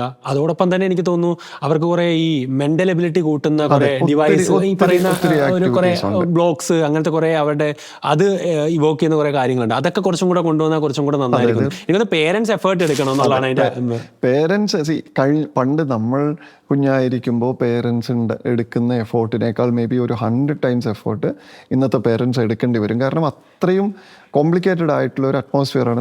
നമ്മൾ ഈ കുഞ്ഞായിരിക്കുന്ന കാലത്ത് ഈ പറയുന്ന ഒരു സാധനമില്ല. ഉദാഹരണത്തിന് സോഷ്യൽ മീഡിയ നമ്മൾ ആരും ഒന്നും കാണുന്നില്ല, അവനൊരു കാര്യങ്ങളും അറിയത്തില്ല. ടി വി നമ്മൾ അധികം കാണുന്നില്ല, വല്ലപ്പോഴും കാണുന്ന ടി വി മാത്രമേ ഉള്ളൂ. അപ്പം നമുക്ക് ഐഡിയാസിൻ്റെ എക്സ്പോഷർ വളരെ കുറവാണ്. ഇപ്പോഴുള്ള കുട്ടികൾക്ക് പേരൻസ് അറിയുന്നതിനേക്കാൾ ഒത്തിരി അഡ്വാൻസ്ഡ് ആയിട്ടുള്ള കാര്യങ്ങൾ അറിയാം. ടെക്നോളജി കുട്ടികൾ പേരൻസിനേക്കാൾ വളരെയധികം അഡ്വാൻസ്ഡ് ആണ്. അപ്പോൾ അവന് എക്സ്പോഷർ ഉള്ളതാണ്. ഇത് പേരൻസ് ഈ കുട്ടിക്കുള്ള എക്സ്പോഷറിൻ്റെ മുന്നേ 2 സ്റ്റെപ്പ് മുന്നേ നിന്നില്ലെങ്കിൽ പ്രശ്നമാണ്. കാരണം അല്ലെങ്കിൽ അവൻ്റെ വഴിക്ക് പോകും. ഇപ്പം ഇൻഫർമേഷൻ ടെക്നോളജിയിൽ തന്നെ ഏറ്റവും അഡ്വാൻസ്ഡ് ആയിട്ടുള്ള AI-യിലൊക്കെ വരുന്ന കുട്ടികൾ തന്നെ ഏറ്റവും ലേറ്റസ്റ്റ് സാധനങ്ങൾ യൂസ് ചെയ്യുന്ന തരത്തിലാണ് കാര്യങ്ങൾ പോകുന്നത്. ഇപ്പൊ യൂസ് ചെയ്യാത്ത ഡീപ് സീക്ക് ഇപ്പൊ ഇറങ്ങി. കഴിഞ്ഞ ദിവസം ഞാൻ കണ്ട ഒരു വീഡിയോ, ഒരു കുട്ടി ഡീപ് സീക്കിനോട് ചോദിക്കുകയാണ്, ഇതും ChatGPTയും ഡീപ് സീക്കും തമ്മിലുള്ള വ്യത്യാസം. ഈ കുട്ടി ഒരു പ്രോംപ്റ്റ് കൊടുത്ത് അതിന്റെ ഡിഫറൻസ് കുട്ടി തന്നെ കാണിക്കുകയാണ്. അപ്പൊ ഡീപ് സീക്ക് എന്താണെന്ന് അറിയാത്ത പേരൻസ് വന്നാൽ പ്രശ്നമല്ലേ? അപ്പൊ നമ്മൾ അഡ്വാൻസ് ചെയ്യാന്നുള്ളതേ ഉള്ളൂ മാർഗം. കുട്ടികളുടെ മുന്നേ നടന്നാൽ മാത്രമാണ് അവരെ ഗൈഡ് ചെയ്യാൻ പറ്റുള്ളൂ. അതെ, അപ്പം എനിക്ക് സാറിനോടുള്ള സംസാരത്തിൽ നിന്ന് മനസ്സിലായത് പേരൻസ് ആക്ച്വലി എന്ത് ചെയ്യുക, കുറച്ചും കൂടെ അവരുടെ ആക്ടിവിറ്റിയിലൊക്കെ പാർട്ടിസിപ്പേറ്റ് ചെയ്യുക. അതിന് ഏറ്റവും വലിയ ടേക്ക് ഹോം സാറ് പറഞ്ഞ പോലെ അവർ പുറത്തെ കാഴ്ചകൾ കാണിക്കുക, അങ്ങനത്തെ ഒരു എക്സ്പെരിമെന്റ്സ് കാര്യങ്ങളൊക്കെ ചെയ്ത് കഴിഞ്ഞാൽ ഇത് കാണുന്ന പേരൻസ് ഉണ്ടെങ്കിലും യങ്സ്റ്റേഴ്സ് ആയിട്ടുള്ള ആളുകൾക്കും എല്ലാം അത് ഭയങ്കര യൂസ്ഫുൾ ആയിരിക്കും. ചേട്ടാ, ഞാൻ അടുത്തൊരു ചോദിക്കുന്ന കാര്യം എന്ന് പറയുന്നത് അടുത്തൊരു ഇമേജ് വെച്ചുകൊണ്ട് തന്നെയാണ്. ഈ ഇമേജ് എനിക്ക് ചേട്ടൻ്റെ സോഷ്യൽ മീഡിയയിലൊക്കെ പോയപ്പോൾ ഏറ്റവും ഇഷ്ടപ്പെട്ട ഒരു ഇമേജുകളിലൊന്നാണ്. ഒരു ഫ്രണ്ട്ഷിപ്പ് എന്നുള്ളൊരു കാര്യത്തിലേക്കാണ് നമ്മൾ ഡിസ്കഷൻ കൊണ്ടുവരാൻ ഉദ്ദേശിക്കുന്നത്. ഈ ഫ്രണ്ട്ഷിപ്പിൻ്റെ കൂടുതൽ പലതരം ഫ്രണ്ട്സ് ഉണ്ട്. ഇപ്പം നോക്കിക്കഴിഞ്ഞാൽ ഒരു ടൂർ പ്ലാൻ ചെയ്യുന്ന പ്ലാനർ ഉണ്ടാവും, ഒരു ഫിനാൻസ് മാനേജർ ഉണ്ടാവും, പൈസയൊക്കെ ഹാൻഡിൽ ചെയ്യുന്ന ഈ പറയുന്ന പോലെ ഒരു തെറാപ്പിസ്റ്റ് ആയിട്ടുള്ള ആളുകളൊക്കെ ഉണ്ടാകും. അത് എന്ത് പ്രശ്നം നമുക്ക് ചെന്ന് പറയാൻ പറ്റുന്ന ഒരു ഫണ്ണി പേഴ്സൺ, ഒരു വൈബ് സെറ്റർ ആയിട്ടുള്ള ഇൻട്രസ്റ്റിംഗ് ക്യാരക്ടർ ഉണ്ടാവും. ചിലർ ഗോസ്റ്റ് ചെയ്യുന്നവരുണ്ടാവും, പെട്ടെന്ന് കാണത്തില്ല, കുറെ നാൾ കഴിയുമ്പോൾ വീണ്ടും വരുന്ന ആളുകൾ ഉണ്ടാകും. അപ്പൊ അങ്ങനെ ഒരു സെറ്റ് ഓഫ് ക്യാരക്ടർ ഉണ്ട്. അതിൽ ഏത് കാറ്റഗറി ഓഫ് ആളായിരുന്നു സാർ എന്ന് പറയുന്നത്? ഞാൻ കുറച്ച് റിജിഡ് ആയിട്ടുള്ള ഒരു ക്യാരക്ടറാണ്. അപ്പം എൻ്റെ പ്രശ്നം എന്താണെന്ന് വെച്ച് കഴിഞ്ഞാൽ, ഞാൻ ഇപ്പം നമ്മളൊരു കാര്യം പ്ലാൻ ചെയ്ത് കഴിഞ്ഞാൽ അത് കറക്റ്റ് ടൈമിൽ എക്സിക്യൂട്ട് ചെയ്തില്ലെങ്കിൽ ഞാൻ ആകെ ഡിസ്റ്റർബ്ഡ് ആവും. ഉദാഹരണത്തിന് നമ്മൾ ഇത്ര സമയത്ത് നമ്മൾ സ്റ്റാർട്ട് ചെയ്യും എന്ന് പറഞ്ഞാൽ 4 o'clock സ്റ്റാർട്ട് ചെയ്യുന്ന പറഞ്ഞാൽ ഞാനൊരു 3:30 റെഡിയാകും. പിന്നെ എല്ലാവരും പോയി ടൈറ്റ് ചെയ്യലാണ് എൻ്റെ പരിപാടി. ഓക്കെ. അപ്പോൾ അതുകൊണ്ട് തന്നെ എൻ്റെ അത്ര ഇഷ്ടം ഉണ്ടാവില്ല. പക്ഷെ കാര്യങ്ങൾ സമയത്ത് നടക്കുക എന്നുള്ളത് ഐ വിൽ എൻഷുർ. അങ്ങനെ ഒരു ക്യാരക്ടർ. അപ്പൊ എനിക്ക് തോന്നുന്നു പ്ലാനിങ് ആൻഡ് എക്സിക്യൂഷൻ സൈഡിലാണ്, ഓപ്പറേഷൻ സൈഡിലാണ് സാർ കുറച്ചും കൂടെ വർക്ക് ചെയ്തത്. യെസ്. അപ്പം എനിക്ക് തോന്നുന്നു ഇപ്പൊ ഫ്രണ്ട്ഷിപ്പ് ആയിട്ടുള്ള ഒരു കൂട്ടത്തിൽ ഇനി കാണുന്ന ആളുകൾക്കും അനലൈസ് ചെയ്യാം ഞാൻ ഏത് സെഗ്മെന്റ് ഓഫ് ആളിലാണ് ഉള്ളതെന്നുള്ള അനലൈസ് ചെയ്യാൻ ഒരു അവസരവും കൂടെ ആയിട്ട് മാറട്ടെ. സാർ ഈ കോളേജിൽ സാർ ഏത് കാറ്റഗറി, ഇനി കോളേജിലേക്ക് നമ്മൾ തരുമ്പോൾ ഏത് കാറ്റഗറി ഓഫ് ആളായിരുന്നു? അതായത് ഒരു ഇൻട്രോവേർട്ട് ആയിരുന്നു, അല്ലെങ്കിൽ എല്ലാ പരിപാടിയിലും അടിച്ചു പൊളിക്കുന്ന അങ്ങനെ ഒരു മാസ്, അങ്ങനത്തെ ഒരു ടൈപ്പ് ഓഫ് ആളായിരുന്നു? ഏത് കാറ്റഗറിയിലായിരുന്നു? ഫുൾ ടൈം പഠനം അങ്ങനത്തെ ഒരു കാറ്റഗറി ആയിരുന്നു? കോളേജില് കുറച്ചുകൂടി പൊളിറ്റിക്സും എല്ലാ കലാപരിപാടികളിലും പരമാവധി പങ്കെടുക്കുന്ന ഒരാളായിരുന്നു. കലാപരിപാടിക്ക് വലിയ സ്കില്ലൊന്നും ഇല്ലാതെ അതാണ് എൻ്റെ ഹൈലൈറ്റ്. അപ്പോൾ നമുക്ക് എല്ലാ ഇവന്റ്സിലും പങ്കെടുക്കുക എന്നുള്ളതായിരുന്നു മോർ ഇമ്പോർട്ടൻറ്റ്. പക്ഷേ പെർട്ടിക്കുലറായിട്ട് എന്തെങ്കിലും സ്കില്ലുണ്ടായിരുന്നോ എന്ന് ചോദിച്ചാൽ ഒന്നും ഉണ്ടായിരുന്നില്ല. പാട്ട് പാടാനോ ഡാൻസ് കളിക്കാനൊന്നും എനിക്ക് അറിഞ്ഞൂടായിരുന്നു. പക്ഷെ എല്ലാത്തിലും പേരിൽ കയറി പങ്കെടുക്കുന്ന ഒരാളായിരുന്നു. ഇവന്റ്സ് ഓർഗനൈസ് ചെയ്യുകയും അങ്ങനത്തെ കാര്യങ്ങൾ അവിടെ ഉണ്ടായിരുന്നു. എനിക്കൊന്ന് അത് കുറച്ചും കൂടി ഇവിടെ ഹെൽപ്പ് ചെയ്യുന്നുണ്ടെന്ന് തോന്നില്ല. കോളേജ് ലൈഫ് ശരിക്കും ഭയങ്കര യൂസ്ഫുൾ ആയിരുന്നു. കാരണം കോളേജിലാണ് നമ്മൾ പൊളിറ്റിക്സ് എന്താണെന്ന് മനസ്സിലാകുന്നത്. കാരണം നമ്മൾ ഏതൊരു പ്രൊഫഷനിൽ പോയാലും ഈ പൊളിറ്റിക്സ് ഒരു മേജർ റോളാണ്. നമ്മൾ ഉദ്ദേശിക്കുന്ന ഇലക്ഷൻ പൊളിറ്റിക്സ് അല്ല, അതല്ലാതെയുള്ള ഇന്റർപേഴ്സണൽ പൊളിറ്റിക്സ് ഉണ്ടല്ലോ. കുറേ ആളുകൾ നന്നായിട്ട് പഠിക്കുന്ന കുറച്ച് പേരുണ്ടാവും, ഒട്ടും പഠിക്കാത്ത കുറച്ച് പേരുണ്ടാവും, ടീച്ചേഴ്സിനെ സോപ്പിട്ട് നിൽക്കുന്ന കുറച്ച് പേരുണ്ടാവും, മണിയടിച്ച കാര്യം നടക്കുന്ന കുറച്ച് പേരുണ്ടാകും, കുറേ അങ്ങോട്ടും ഇങ്ങോട്ടും പ്രശ്നം ഉണ്ടാക്കുന്ന കുറേ പേരുണ്ടാകും, ഇല്ലാത്ത കുറേ കാര്യങ്ങൾ പറയുന്നത്, അങ്ങനെ ഡിഫറെൻറ്റ് ഗ്രൂപ്പ്സ് ഓഫ് ആൾക്കാരുണ്ടാവല്ലോ. അപ്പോൾ ഈ ആളുകളെ നമ്മൾ എങ്ങനെ ഡീല് ചെയ്യും, ഇവരുടെ ഇടയ്ക്ക് എങ്ങനെ സർവൈവ് ചെയ്യും എന്നുള്ളത് ഒരു സർവൈവൽ സ്കില്ലാണ്. ഇപ്പോൾ ഒരു ഇൻസ്റ്റിറ്റ്യൂഷനിലൊക്കെ വന്നു കഴിയുമ്പോൾ നമുക്കിത് വലിയ പ്രശ്നത്തിലേക്ക് വരും. ഇത് പ്രോപ്പറായിട്ട് അസസ് ചെയ്ത് ഹൂ ഈസ് ഹൂ എന്ന് അസസ് ചെയ്ത് അത് പ്രോപ്പറായിട്ട് ഗവേൺ ചെയ്യാൻ പറ്റിയില്ലെങ്കിൽ വലിയ ബുദ്ധിമുട്ടാകും. ഇപ്പം നമുക്കറിയാം ചില കുട്ടികൾക്ക് വരുന്നൊരു വലിയ പ്രശ്നം ഇതാണ്. അവർ സ്കൂളിലൊക്കെ പഠിക്കുമ്പോൾ വളരെ പ്രൊട്ടക്റ്റഡ് ആയിട്ട് ഏതൊരു കുഞ്ഞു വിഷയത്തിനും പേരൻസ് ഇടപെട്ട്, പേരൻസ് ആണ് അതിൻ്റെ അത് തീരുമാനങ്ങൾ പറയുക. എന്നെ നേരെ നോക്കി അയാൾ നോക്കി എന്ന് പറഞ്ഞിട്ട് വീട്ടിൽ വന്ന് കരയുന്നു. അതിനെ പേരൻസ് അതിനകത്ത് ഏറെ ഇടപെടുന്നു. എന്തിനാണ് നോക്കിയെന്ന് ചോദിക്കുന്നു. ഇങ്ങനെ പ്രൊട്ടക്റ്റ് ചെയ്ത് ഓവർ പ്രൊട്ടക്റ്റഡ് ആയിട്ട് ഒരു എൻവയോൺമെൻറ്റിൽ നിന്ന് വരുന്നൊരു കുട്ടി എന്തായാലും ഒരു സുപ്രഭാതത്തിൽ എക്സ്പോസ്ഡ് ആയാലേ പറ്റുള്ളൂ. നമ്മളിടയ്ക്ക് അമൂൽ ബേബി എന്നൊക്കെ പറയാറുണ്ട്. ഉറപ്പായിട്ട് എക്സ്പോസ്ഡ് ആകും. അത് എനി പ്രൊഫഷൻ, ഇപ്പോൾ സിവിൽ സർവീസ് മാത്രമൊന്നുമല്ല. Think about he is a doctor, അല്ലെങ്കിൽ ഒരു IT സെക്ടറിലാണെന്ന് വിചാരിക്കാം, അതല്ലെങ്കിൽ എനി പ്രൈവറ്റ് സെക്ടർ, അല്ലെങ്കിൽ ബിസിനസ്സിലാണെന്ന് വിചാരിക്കുക. ഈ പറയുന്ന എല്ലാ തരത്തിലുമുള്ള ആളുകളെ ഓൺ എ ഡെയിലി ബേസിൽ നമ്മൾ ഫേസ് ചെയ്തല്ലേ പറ്റുള്ളൂ. അപ്പം ഈ കുഞ്ഞു വിഷയത്തിൽ പോലും അവർക്ക് എക്സ്പോഷർ ഇല്ല എന്നുണ്ടെങ്കിൽ അവരെങ്ങനെയാണ് ഇതിൽ സർവൈവ് ചെയ്യാൻ പോകുന്നത്? അപ്പം ആ സർവൈവൽ സ്കില്ല് എനിക്ക് തോന്നുന്നു കുട്ടികൾക്ക് നിർബന്ധമായിട്ട് ഉണ്ടാകേണ്ട ഒരു ക്വാളിറ്റിയാണ്. അത് എനിക്ക് കിട്ടിയത് കൂടുതലും കോളേജിൽ നിന്നാണ്. അപ്പോൾ കോളേജിൽ എനിക്ക് തോന്നുന്നു ഈ പൊളിറ്റിക്കൽ പറഞ്ഞ എക്സിക്യൂഷൻ ലെവലൊക്കെ സാറിന് ഇപ്പോൾ IAS ഭയങ്കരമായിട്ട് ഹെൽപ്ഫുൾ ആയിട്ട് വളരെ കുട്ടികളെ കുറച്ചും കൂടെ കോളേജ് ലൈഫിൽ അവരെ ആ ഫ്രീഡത്തിലേക്ക് എത്തിക്കണമെന്നുള്ളൊരു സ്ഥലമല്ലേ. ആ ഒരു എക്സ്പോഷർ, ഞാനിപ്പോൾ കോളേജുകളിൽ പ്രോഗ്രാമിൽ പോവുകയാണെങ്കിൽ ഞാൻ നിർബന്ധമായിട്ടും പറയാറുള്ളതാണ്, നിങ്ങൾക്ക് ഇവിടെ കിട്ടുന്ന ഓരോ ഇവൻറ്റ്സിലും നിങ്ങൾ പങ്കെടുത്തിരിക്കണം. നിങ്ങൾക്ക് അറിയില്ലോ എന്നുള്ളതൊന്നും മാറ്റർ ചെയ്യുന്നില്ല. ഇപ്പോൾ എനിക്ക് പാട്ട് പാടാൻ അറിയത്തില്ല, ഓക്കെ, ഞാൻ സ്റ്റേജിൽ കയറി പാട്ട് പാടി എന്തോ സംഭവിക്കാം? കുറേ പേര് കൂക്കി വിളിക്കും, കൂക്കട്ടെ. കുറേ പേര് ചെരുപ്പ് എറിയട്ടെ. അതുകൊണ്ട് പ്രശ്നമൊന്നുമില്ല. നമുക്ക് അവിടെ അതിനെ ഫേസ് ചെയ്യാനുള്ള ഒരു സ്കില്ല് നമുക്ക് വളരെ അത്യാവശ്യമാണ്. ചിലപ്പോൾ നമുക്ക് സംസാരിക്കാൻ അറിയത്തുണ്ടാവില്ല, അറിയണ്ട, നമുക്കറിയാവുന്ന പോലെ സംസാരിക്കുക. ഓക്കെ, അതിനിപ്പോൾ വേറെ ആരും ഒന്നും പറയത്തില്ലല്ലോ. This is your space, your time. ഈ 2 minutes is allotted for you, അല്ല, നിങ്ങൾക്ക് തന്നിരിക്കുന്ന സമയമാണ്. അവിടെ നിങ്ങൾ എന്ത് പറഞ്ഞു എന്നുള്ളത് ഡസൻ മാറ്റർ. കുറേ പേര് പറയുമായിരിക്കും നിങ്ങൾക്ക് വേറെ ഒരു പണിയില്ല ഇങ്ങനെ പറയാനൊക്കെ ചോദിക്കുമായിരിക്കും. അതൊന്നും കുഴപ്പമൊന്നുമില്ല. കാരണം ചില സമയങ്ങളിൽ you will be forced to speak. ചില സമയങ്ങളിൽ നിങ്ങൾക്ക് സംസാരിക്കാത്തൊരു മാർഗം ഉണ്ടാവില്ല. പബ്ലിക് സ്പീക്ക് എന്ന് പറയുന്നത് നമ്മൾ ഒരു സ്റ്റേജിൽ കയറി നിന്ന് സംസാരിക്കുന്നത് മാത്രമല്ല, കമ്മ്യൂണിക്കേഷൻ എന്ന് പറയുന്നത് ഇന്നത്തെ കാലത്ത് പ്രത്യേകിച്ചും ഒരു മനുഷ്യനെ സംബന്ധിച്ചിടത്തോളം വളരെ വൈറ്റലായിട്ട് വേണ്ട ഒരു ക്വാളിറ്റിയാണ്. ഞാൻ ഉദ്ദേശിക്കുന്ന കാര്യം പ്രോപ്പറായിട്ട് ചുരുങ്ങിയ വാക്കിൽ കമ്മ്യൂണിക്കേറ്റ് ചെയ്യുക എന്നുള്ളത്. ആ ഒരു സ്കില്ല് നമ്മൾ ഡെവലപ്പ് ചെയ്യും. എനിക്ക് തോന്നുന്ന ടീച്ചിങ് കൊണ്ടാണ് എനിക്കും അത് കിട്ടിയിട്ടുണ്ടായത്. ഇപ്പം 13,000 ആള് 15,000 ആളുകളെയൊക്കെ ഫേസ് ചെയ്യാനുള്ളൊരു ഇത് കോളേജിൽ നിന്നാണ് ടീച്ചിങ് ഒരു ഇത് കിട്ടി വന്നതുകൊണ്ട് അത് പോസിബിൾ ആണ്. അപ്പൊ എല്ലാവരും എനിക്കൊന്ന് കോളേജ് ലൈഫിലെങ്കിലും അതെന്തായാലും അവർ അത് ഡെവലപ്പ് ചെയ്യാം. ഈവൻ സ്കൂളിൽ തന്നെ നമുക്ക് ഇങ്ങനെ ഒരു ക്വാളിറ്റി ആവശ്യമുണ്ടെന്ന് നമ്മൾ തിരിച്ചറിഞ്ഞാൽ മതി. ഇപ്പൊ അതിന് ചിലപ്പോൾ നമ്മൾ വിചാരിക്കും സോ ഞാനൊരു ഇൻട്രോവേർട്ടാണ്, എനിക്കിത് പറ്റത്തില്ല, അല്ലെങ്കിൽ അയാളൊരു എക്സ്ട്രോവേർട്ടാണ്, അതുകൊണ്ടാണ്. ഇൻട്രോവേർട്ടാണോ എക്സ്ട്രോവേർട്ടാണോ എന്നുള്ളത് മാറ്റർ ചെയ്യുന്നില്ല ആക്ച്വലി. ഇവിടെ ഇപ്പോൾ ഒരു ഇൻട്രോവേർട്ട് ആണെങ്കിൽ, എനിക്കറിയുന്ന കുറേ ആളുകളുണ്ട്, അതുകൊണ്ടാണ് ഞാനിത് എടുത്തു പറയുന്നത്. ഇൻട്രോവേർട്ട് ആണെങ്കിൽ എന്താ ചെയ്യുക?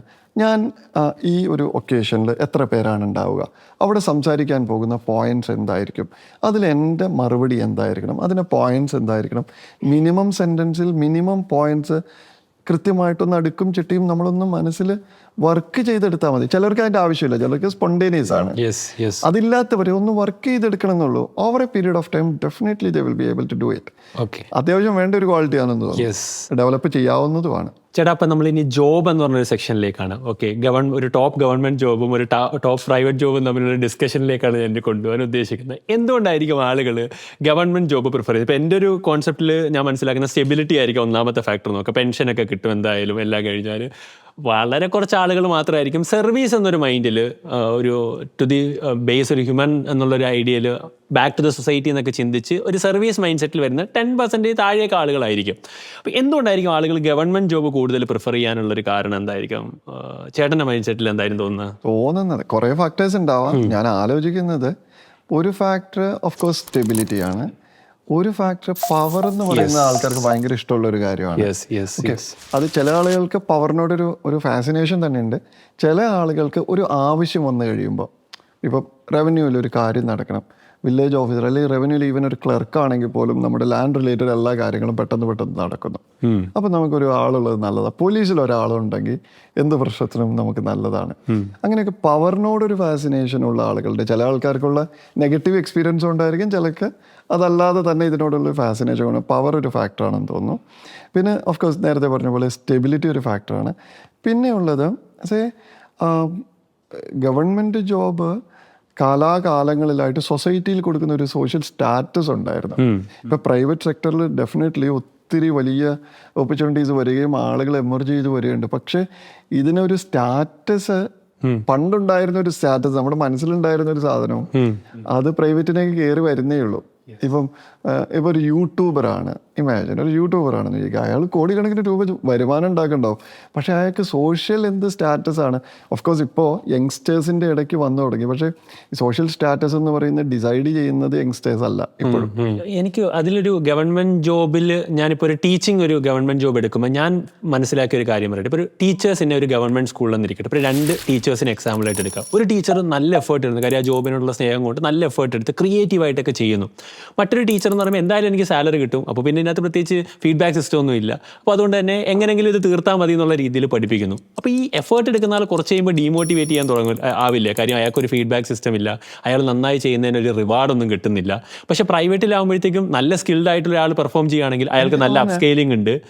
അപ്പം ആ ഒരു സാധനം ഗവൺമെന്റിൽ കൊണ്ടുവരേണ്ട ഒരു ഫീഡ്ബാക്ക് സിസ്റ്റം. ഗവൺമെന്റ് നേരിടുന്ന ഏറ്റവും വലിയൊരു പ്രതിസന്ധി സത്യസന്ധമായിട്ട് പറഞ്ഞാൽ അതാണ്. എഫിഷ്യൻസി പെർസ്പെക്റ്റീവിൽ നോക്കുമ്പോൾ ഈ പറയുന്ന വലിയൊരു പ്രതിസന്ധിയാണ്. നമ്മുടെ എല്ലാ ഓഫീസുകളിലുള്ള ഒരു പ്രോബ്ലമാണിത്. നമ്മുടെ ഓഫീസിലെല്ലാം എനിക്ക് തോന്നുന്ന ഒരു 20% 30% ആളുകളാണ് നല്ല സ്മാർട്ടായിട്ട് എഫിഷ്യൻ്റായിട്ട് ഏബിളായിട്ട് വർക്ക് ചെയ്യുന്നത്. അവർക്ക് അതിൻ്റെ അകത്ത് ഒരു മോട്ടിവേഷനും ഇല്ല, ഒരു റിവാർഡ് സിസ്റ്റം ഇല്ല അവിടെ. പക്ഷെ അവർ സെൽഫ് മോട്ടിവേറ്റഡ് ആയിട്ട് അവരുടെ ഒരു കമ്മിറ്റ്മെൻറ്റ് കൊണ്ട്, അവരുടെ ഒരു എത്തിക്സ് കൊണ്ട്, അവരുടെ ഒരു കൾച്ചർ കൊണ്ട് വരുന്ന ഒരു സാധനമാണ്. പക്ഷെ അതല്ലാത്ത ഒത്തിരി മനുഷ്യരുണ്ട്. ഈവൻ നല്ല രീതിയിൽ എഫിഷ്യൻ്റായിട്ട് വർക്ക് ചെയ്തുകൊണ്ടിരുന്ന മോട്ടിവേറ്റഡ് ആയിട്ടുള്ള ആളുകൾ പതിയെ അതല്ലാതെ ആയി മാറുന്നത് നമ്മൾ വളരെ കോമൺ ആയിട്ട് കാണുന്ന. അത് പലപ്പോഴും എപ്പോഴാണെന്നറിയോ, അവർ അൺനെസസറി ആയിട്ട് പണിഷ് ചെയ്യുകയും ട്രാൻസ്ഫർ ചെയ്യുകയും അവരെ ടോർച്ചർ ചെയ്യുകയും ഹരാസ് ചെയ്യുകയൊക്കെ ചെയ്യും. അങ്ങനെ ചെയ്യുമ്പോഴാണ്, ചുരുക്കി പറഞ്ഞാൽ ഇവിടെ നന്നായിട്ട് എഫേർട്ട് എടുക്കുന്നതിന് പ്രത്യേകിച്ച് റിവാർഡൊന്നും ഇല്ല എന്നുള്ളത് ഗവൺമെന്റ് സിസ്റ്റം നേരിടുന്ന വലിയൊരു പ്രശ്നമാണ്. സ്കൂളിൽ തന്നെ ഇപ്പം സ്റ്റുഡൻസിന്റെ ഫീഡ്ബാക്ക് എടുക്കുന്നില്ല. ഇപ്പം നമ്മുടെ പ്രൈവറ്റ് സെക്ടറിലൊക്കെ ടെക്കിലൊക്കെ ടീച്ചേഴ്സിന്റെ ഫീഡ്ബാക്ക് വെച്ചിട്ട് നല്ല റേറ്റിംഗ് ഉള്ള ആൾക്ക് നല്ല പെർഫോമൻസ് ആണ്, അതിനനുസരിച്ച് റിവാർഡ് ആൾക്ക് കിട്ടുന്നുണ്ട്. അപ്പോൾ ആൾ കൂടുതൽ അത് പെർഫോം ചെയ്യും. താഴെയുള്ളവർ കയറി വരാൻ ശ്രമിക്കുകയും ചെയ്യും. അതില്ലാത്തപ്പം അവരെല്ലാവരും ഒരുപോലെ ആവുന്നത്. ഇപ്പോൾ എനിക്കൊക്കെ എക്സ്പീരിയൻസ് മനസ്സിലായിട്ട് സ്കൂളിൽ ചില ടീച്ചേഴ്സ് ക്ലാസ് എടുക്കില്ല, കാര്യം അയാൾ പ്രൈവറ്റ് ട്യൂഷൻ എടുക്കുന്നുണ്ട്. അപ്പം ക്ലാസ് എടുക്കാത്ത ടീച്ചേഴ്സ് ഉണ്ട് അങ്ങനെ. അപ്പോൾ ചില ആളുകൾ അവർ ആ ഒരു ഡെഡിക്കേഷൻ വെച്ചിട്ട് നന്നായി ക്ലാസ് എടുക്കുന്നവരുണ്ട്. അപ്പം ആ ഒരു ഡിസ്പാരിറ്റി അവിടെ ഉണ്ട് എന്നുള്ളത് ഭയങ്കര പ്രശ്നമാണ്. അത് ഗവൺമെന്റിൽ നിങ്ങൾ നോക്കിക്കോ, കറപ്റ്റ് അല്ലാത്ത, നന്നായിട്ട് പണിയെടുക്കുന്ന, സിൻസിയർ ആയിട്ടുള്ള, വളരെ കമ്മിറ്റഡ് ആയിട്ടുള്ള, പാഷനേറ്റ് ആയിട്ടുള്ള, നിങ്ങൾക്കറിയുന്ന ഒരു 10 പേരെ എടുത്ത് നോക്കാം. എന്നിട്ട് അവർ എവിടേക്കാണ് ഇരിക്കുന്നതെന്ന് നോക്കുക, എത്ര കാലം അവിടെ ഇരിക്കുന്നതെന്ന് നോക്കുക. അപ്പോൾ ഏകദേശം ഒരു പിക്ചർ കിട്ടും. അപ്പം എൻ്റെ ഒരു ചോദ്യം എന്ന് പറയുമ്പോൾ work abroad, study abroad culture, ഈ ഒരു കൾച്ചർ ഇപ്പോൾ കൂടി വരികയാണ്. പക്ഷെ ഇപ്പം ഒരു 3 months ഒക്കെ ആയിട്ട് കാനഡ പോലെയുള്ള രാജ്യങ്ങളിൽ ഭയങ്കരമായിട്ട് എന്താണ്, അവർക്ക് ഒരു പെർമനന്റ് റെസിഡൻസി കിട്ടുന്നില്ല. അവർ 3 ലക്ഷമായിട്ട് ലിമിറ്റ് ചെയ്യുന്നു. ഇപ്പോൾ US പുറത്തേക്ക് ആളുകളെ എന്ത് ചെയ്യുന്നു, പുറത്തേക്ക് മാറ്റുന്നു, പുറത്തുനിന്നുള്ള ആളുകളെയൊക്കെ. ഇങ്ങനൊരു ഡിസ്കഷൻ വന്നുകൊണ്ടിരിക്കുകയാണ്. എല്ലായിടത്തും നമ്മളൊരു സെക്കൻഡ് സിറ്റീസൺ ആണ് ഒന്നാമത്തെ കാര്യം അവിടെ പോകുന്നത്. പ്രത്യേകിച്ച് റിസർച്ച് ഒന്നും നടത്താതെ റീല് കണ്ട് അവിടുത്തെ ടൂറിസ്റ്റ് സ്പോട്ടൊക്കെ ഐഡന്റിഫൈ ചെയ്തിട്ട് അവിടുത്തെ ലൈഫ് സ്റ്റൈലിന് വേണ്ടിയാണ് മെജോറിറ്റി ആളുകളും പോകുന്നത്. ഇപ്പോൾ ഫോർ എക്സാമ്പിൾ ഈ ഒരു ഫോട്ടോയൊക്കെ ഞാൻ കാണുന്ന ഒരു കാനഡയിലും ഇത്രത്തോളം ഓവർ ക്രൗഡഡ് ആണ് പബ്ലിക് ട്രാൻസ്പോർട്ടൊക്കെ. ഇനി അവിടുത്തെ മെഡിക്കൽ സിസ്റ്റത്തിനെ കുറിച്ച് പറഞ്ഞു കഴിഞ്ഞാൽ, ഒരു കുട്ടി എഴുതിയൊരു ഒരു പോസ്റ്റ് ആയിരുന്നു. 4 മാസമാണ് ഒരു കുട്ടിക്ക് ഒരു ട്യൂമറിന്റെ ഇതിന് ട്രീറ്റ്മെന്റിന് വേണ്ടി ഒരു തവണ ഡോക്ടറെ കാണാൻ കിട്ടിയത്. 4 മാസം കഴിഞ്ഞാണ് അപ്പോയിൻമെന്റ് കിട്ടിയത്. ആ 4 മാസം കൊണ്ട് അത് സിവിയർ ആയ കുട്ടിക്ക് ലേറ്റ് സ്റ്റേജിലേക്ക് പോയി ഡെത്ത് വരെ സംഭവിച്ചു. അപ്പം അങ്ങനത്തെ ഒരു മെഡിക്കൽ സിസ്റ്റം പോലും ബെറ്റർ അല്ലാത്തൊരു സ്ഥലത്തേക്കാണ് ഒരാൾ പോകുന്നതെന്ന് ചിന്തിക്കാതെ അവിടുത്തെ ലൈഫ് സ്റ്റൈൽ മാത്രം കണ്ടുകൊണ്ട് പോകുന്നൊരു യൂത്താണ് ഇപ്പം ഇവിടെ കേരളത്തിലായാലും കൂടുതൽ ഹൈദരാബാദ് പോലുള്ള സ്ഥലങ്ങളിലുള്ള. അപ്പം എന്താണ് സാറിന് ഈ ഒരു സ്റ്റഡി അബ്രോഡ്, വർക്ക് അബ്രോഡിനെ കുറിച്ചുള്ളൊരു അഭിപ്രായം? നോക്കൂ, എൻ്റെ ഒരു പേഴ്സണൽ ഒപ്പീനിയൻ പറയുകയാണെങ്കിൽ, വെളിയിൽ ശരിക്കും നമ്മൾ പോകുന്നതുകൊണ്ട് കുറേയധികം അഡ്വാൻറ്റേജ് ഉണ്ട്. അതിപ്പോൾ നമ്മൾ ഒരു ചെറിയ സ്പേസിൽ നമ്മൾ കൺഫൈൻഡ് ആയിട്ടിരിക്കുന്നതും, ഇപ്പോൾ ഇന്ത്യയിൽ തന്നെ എടുക്കൂ, നമ്മൾ നമ്മുടെ നാട്ടിൽ മാത്രം നിന്ന ഒരാളും കേരളത്തിൽ മാത്രം വർക്ക് ചെയ്ത ഒരാളും അയാൾ മുംബൈയിലും ഡൽഹിയിലൊക്കെ വർക്ക് ചെയ്ത ആളും തമ്മിൽ ഭയങ്കര വ്യത്യാസം ഉണ്ടാകും. വൈ? അവർക്ക് അവിടെ ഒരു ഡിഫറെൻറ്റ്, ഓൾ ടുഗെദർ ഡിഫറെൻറ്റ് കൾച്ചറാണ്, കുറേയധികം ഡിഫറെൻറ്റ് ലാംഗ്വേജ്, ആളുകൾ, അവിടുത്തെ ഭാഷ, ഭക്ഷണം രീതികളെല്ലാം വ്യത്യാസമാണ്, വർക്ക് കൾച്ചർ വ്യത്യാസമാണ്. കുറേ അധികം കാര്യങ്ങൾ നമുക്ക് പഠിക്കാനും കോപ്പി ചെയ്യാനുമായിട്ട് പറ്റുമെന്നുള്ളതൊക്കെ നമ്മളുടെ തോട്ട് പ്രോസസ്സിനെ തന്നെ വല്ലാണ്ട് വൈഡൻ ചെയ്യും. നമ്മുടെ മൊത്തത്തിലുള്ള ഒരു രീതികളൊക്കെ മൊത്തത്തിൽ മാറാൻ സാധ്യതയുണ്ട്. പോസിറ്റീവ് സൈഡാണത്. പക്ഷേ അതിൻ്റെ ഒരു നെഗറ്റീവ് സൈഡ് എന്താണ്? എന്തുകൊണ്ടാണ് കുറേ മനുഷ്യർ ഇവിടെ തന്നെ കൺഫൈൻഡ് ആയി പോകുന്നത്? നമുക്ക് ഏറ്റവും എളുപ്പമുള്ള പരിപാടി എത്താം. നമ്മളിരിക്കുന്ന സ്ഥലത്ത് തന്നെ ഇരിക്കുന്ന അതേ പോസ്റ്റിൽ ഇരിക്കുന്ന അതേ ജോബ് തന്നെ ചെയ്തുകൊണ്ടിരിക്കാൻ ഭയങ്കര എളുപ്പമാണ്. ഇവിടെ നിന്ന് എൻറ്റയർലി ഡിഫറെൻ്റ് ആയിട്ടുള്ളൊരു പ്രൊഫഷനിലേക്ക് പോകാൻ ഭയങ്കര ബുദ്ധിമുട്ടല്ലേ? ഇപ്പം നിങ്ങൾ ബേസിക്കലി ഒരു ഡോക്ടറാണ്, കറക്റ്റ്. നിങ്ങളുടെ പ്രൊഫഷനിൽ കണ്ടിന്യൂ ചെയ്യാൻ നിങ്ങൾ എളുപ്പമാണ്. കാരണം 6 വർഷം നിങ്ങൾ പഠിച്ച കാര്യങ്ങൾ അതിൽ ഫർദർ ആഡ് ഓൺ ചെയ്ത് പോയാൽ മതി. ഇപ്പോൾ നിങ്ങൾ ഇരിക്കുന്ന ഓൾ ടുഗെദർ ഒരു ഡിഫറെന്റ് ഫീൽഡാണ്. അത് മാത്രമല്ല, അതിൽ തന്നെ ലേറ്റസ്റ്റ് ടെക്നോളജി കൊണ്ടുവരണം. ഈ പറയുന്ന യൂട്യൂബ് എന്ന് പറയുന്ന വലിയൊരു ഫീൽഡാണ്. അവിടെ വലിയ കോമ്പറ്റീഷൻ ഉള്ളൊരു ഫീൽഡാണ്. അവിടെ പിടിച്ചു നിൽക്കണമെങ്കിൽ ഭയങ്കര പാടാണ്. ചുരുക്കി പറഞ്ഞാൽ എൻറ്റയർലി ഡിഫറെൻ്റ് ഒരു ഫീൽഡിലേക്ക് സ്വിച്ച് ചെയ്യുക എന്ന് പറഞ്ഞാൽ it's not easy. Entirely different ആയിട്ടുള്ള ഒരു രാജ്യത്തേക്ക്, അവിടുത്തെ ഭാഷ, അവിടുത്തെ സംസ്കാരം, ഭക്ഷണം, വെതർ, ഇതെല്ലാം പരിമിതികളാണ്. ഇതൊക്കെ ആ റിസ്ക് എടുക്കാൻ കുറച്ചുകൂടി വില്ലിങ് ആയിട്ടുള്ള ആളുകളാണ് പലപ്പോഴും അത് മൂവ് ചെയ്യുക എന്നുള്ളത്. അഗെയിൻ അതൊരു പോസിറ്റീവ് കാര്യമാണ്, കറക്റ്റ്. പക്ഷേ പ്രശ്നം എന്താണ്? അത്രയും അധികം അഡീഷണൽ റിസ്ക് കൂടിയുണ്ട്. എന്തുകൊണ്ടാണ് ഇത്ര മനുഷ്യർ പോകാത്ത? ഇവർക്ക് അറിയാം അവിടെ പോയാൽ ഇറ്റ്സ് നോട്ട് ഈസി എന്നുള്ളതാണ്. പ്രശ്നം പറ്റുന്നത് ഇത് തിരിച്ചറിയാതെ അവിടെ ചെന്ന് ചാടുന്ന കുറച്ച് ആൾക്കാരുണ്ട്. അപ്പൊ നമ്മൾ പോകുന്നത് തീർച്ചയായിട്ടും നല്ലതാണ്. പക്ഷെ പോകുന്നതിന് മുന്നേ നിങ്ങൾ പോകുന്ന സ്ഥലം എന്താണ്, അവിടുത്തെ കാര്യങ്ങൾ എന്താണെന്ന് വളരെ ഡീറ്റെയിൽഡ് ആയിട്ട് പഠിക്കുകയും നിങ്ങളുടെ എഫിഷ്യൻസി അപ്ഗ്രേഡ് ചെയ്യാനുള്ള പരിപാടി കൂടി ചെയ്തിട്ട് പോയിട്ടില്ല എന്നുണ്ടെങ്കിൽ it's going to be very difficult. ഒരു കാര്യം എഗൈൻ ലാസ്റ്റ്, അതിൽ നിങ്ങൾ ശരിക്കും അവിടെ ചെന്ന് കഴിയുമ്പോൾ നിങ്ങൾ ഏത് സെഗ്മെൻറ്റിലാണ് കയറാൻ പോകുന്നത്, അല്ലെങ്കിൽ ഒരു സൊസൈറ്റിയുടെ ഏത് പ്രൊഫൈലിലാണ് നിങ്ങൾ കയറുന്നത് എന്നുള്ളതിനെക്കുറിച്ചും നിങ്ങൾക്കൊരു ധാരണ ഉണ്ടാവണം. ഇപ്പം ടോപ്പ് ലെവലിൽ ഇപ്പം നല്ല ടോപ്പ് എൻഡ് IT പ്രൊഫഷണൽസ്, ഞാൻ കഴിഞ്ഞ ദിവസം എൻ്റെ ഒരു ഫ്രണ്ടിനെ കണ്ട് സംസാരിക്കുമ്പോൾ ആൾ പറയുന്നത് ആളുടെ ഹസ്ബൻഡിനും ആൾക്കും UN ജനീവയിലേക്ക് അവർക്ക് കോള് വന്നതാണ്, പക്ഷെ അവർ പോകാത്തതാണ്. ഓക്കെ, അപ്പം അങ്ങനെ ടോപ്പ് എൻഡ് പ്രൊഫഷണൽ പൊസിഷനുകളിലേക്ക് പോകുന്ന ഒത്തിരി മനുഷ്യരുണ്ട്. നമ്മൾ ശരിക്കും അസ്പയർ ചെയ്യേണ്ടത് അച്ചീവ് ചെയ്ത് നമ്മുടെ ക്വാളിറ്റി, അതിനുവേണ്ട എന്തൊക്കെയാണ് നമ്മൾ അപ്ഗ്രേഡ് ചെയ്യേണ്ടത് അത് മനസ്സിലാക്കി അതിനുവേണ്ടി എഫേർട്ട് ഇട്ട് അവിടെ ചെന്നെത്താൻ ശ്രമിക്കുക എന്നതല്ലാതെ സംഹൗ ഇവിടുന്ന് കാശ് കൊടുത്ത് ഏതെങ്കിലും പേരിനുള്ള ഒരു സബ്സ്റ്റാൻഡേർഡ് യൂണിവേഴ്സിറ്റിയിൽ എങ്ങനെയെങ്കിലും പഠിച്ച് അവിടെ നിന്ന് എങ്ങനെയെങ്കിലും ഒരു സൈഡ് ജോബ് കണ്ടുപിടിച്ച് എങ്ങനെയെങ്കിലും അവിടെ കൂടണം എന്നുള്ള ഒരു തോട്ടിൽ പോകാതിരിക്കുന്നതായിരിക്കും നന്നാവാൻ തോന്നുന്നു. ബെറ്റർ ആകാം. എനിക്കൊന്ന് അവിടുത്തെ റിയൽ സിറ്റുവേഷൻ എന്താണെന്ന് അവിടുത്തെ ആളുകളിൽ നിന്ന് മനസ്സിലായി. ഇപ്പൊ ഈ പറയുന്ന പോലെ പല ഏജൻസികൾ പറയുന്ന അവർ അതിന്റെ ഏറ്റവും ഓവർ ഹൈപ്ഡ് ആയിട്ടുള്ള കാര്യമായിരിക്കും പറയുന്നത്. അപ്പം ഏറ്റവും അവിടെ കോറായിട്ട് എന്താണ് സംഭവിക്കുന്നതെന്ന് റിയലിസ്റ്റിക് ആയിട്ട് മനസ്സിലാക്കി റിസർച്ച് നടത്തി തന്നെ പോകുക എന്നുള്ളൊരു കാര്യം. Best example social media. Social മീഡിയയില് 1000 പേരുണ്ടെങ്കിൽ 999 പേർക്ക് ഒരു ഇൻകം കിട്ടുന്നില്ല. ഇവർ കാണിക്കുന്നത് ഇൻകം കിട്ടുന്ന ഒരാളെ ആയിരിക്കും. പക്ഷെ 999 ആളുകൾ സോഷ്യൽ മീഡിയയിൽ എക്സിസ്റ്റ് വെറുതെ വേസ്റ്റ് ചെയ്യാണ്. അപ്പൊ അവരെ മനസ്സിലാക്കി ആ ഒരു കാര്യം അറിഞ്ഞ് റിസർച്ച് നടത്തി തന്നെ പോകാന്നുള്ളതാണ് കാര്യം. അതൊരു ചതിക്കുഴിയും കൂടെ ആയി മാറിക്കൊണ്ടിരിക്കുന്ന ഒരു കാലഘട്ടത്തിലാണ്. അത് നന്നായിട്ട് എഫോർട്ട് ഇട്ട് പോകേണ്ട ഒരു ഫീൽഡാണ് ഇപ്പൊ പ്രത്യേകിച്ച്.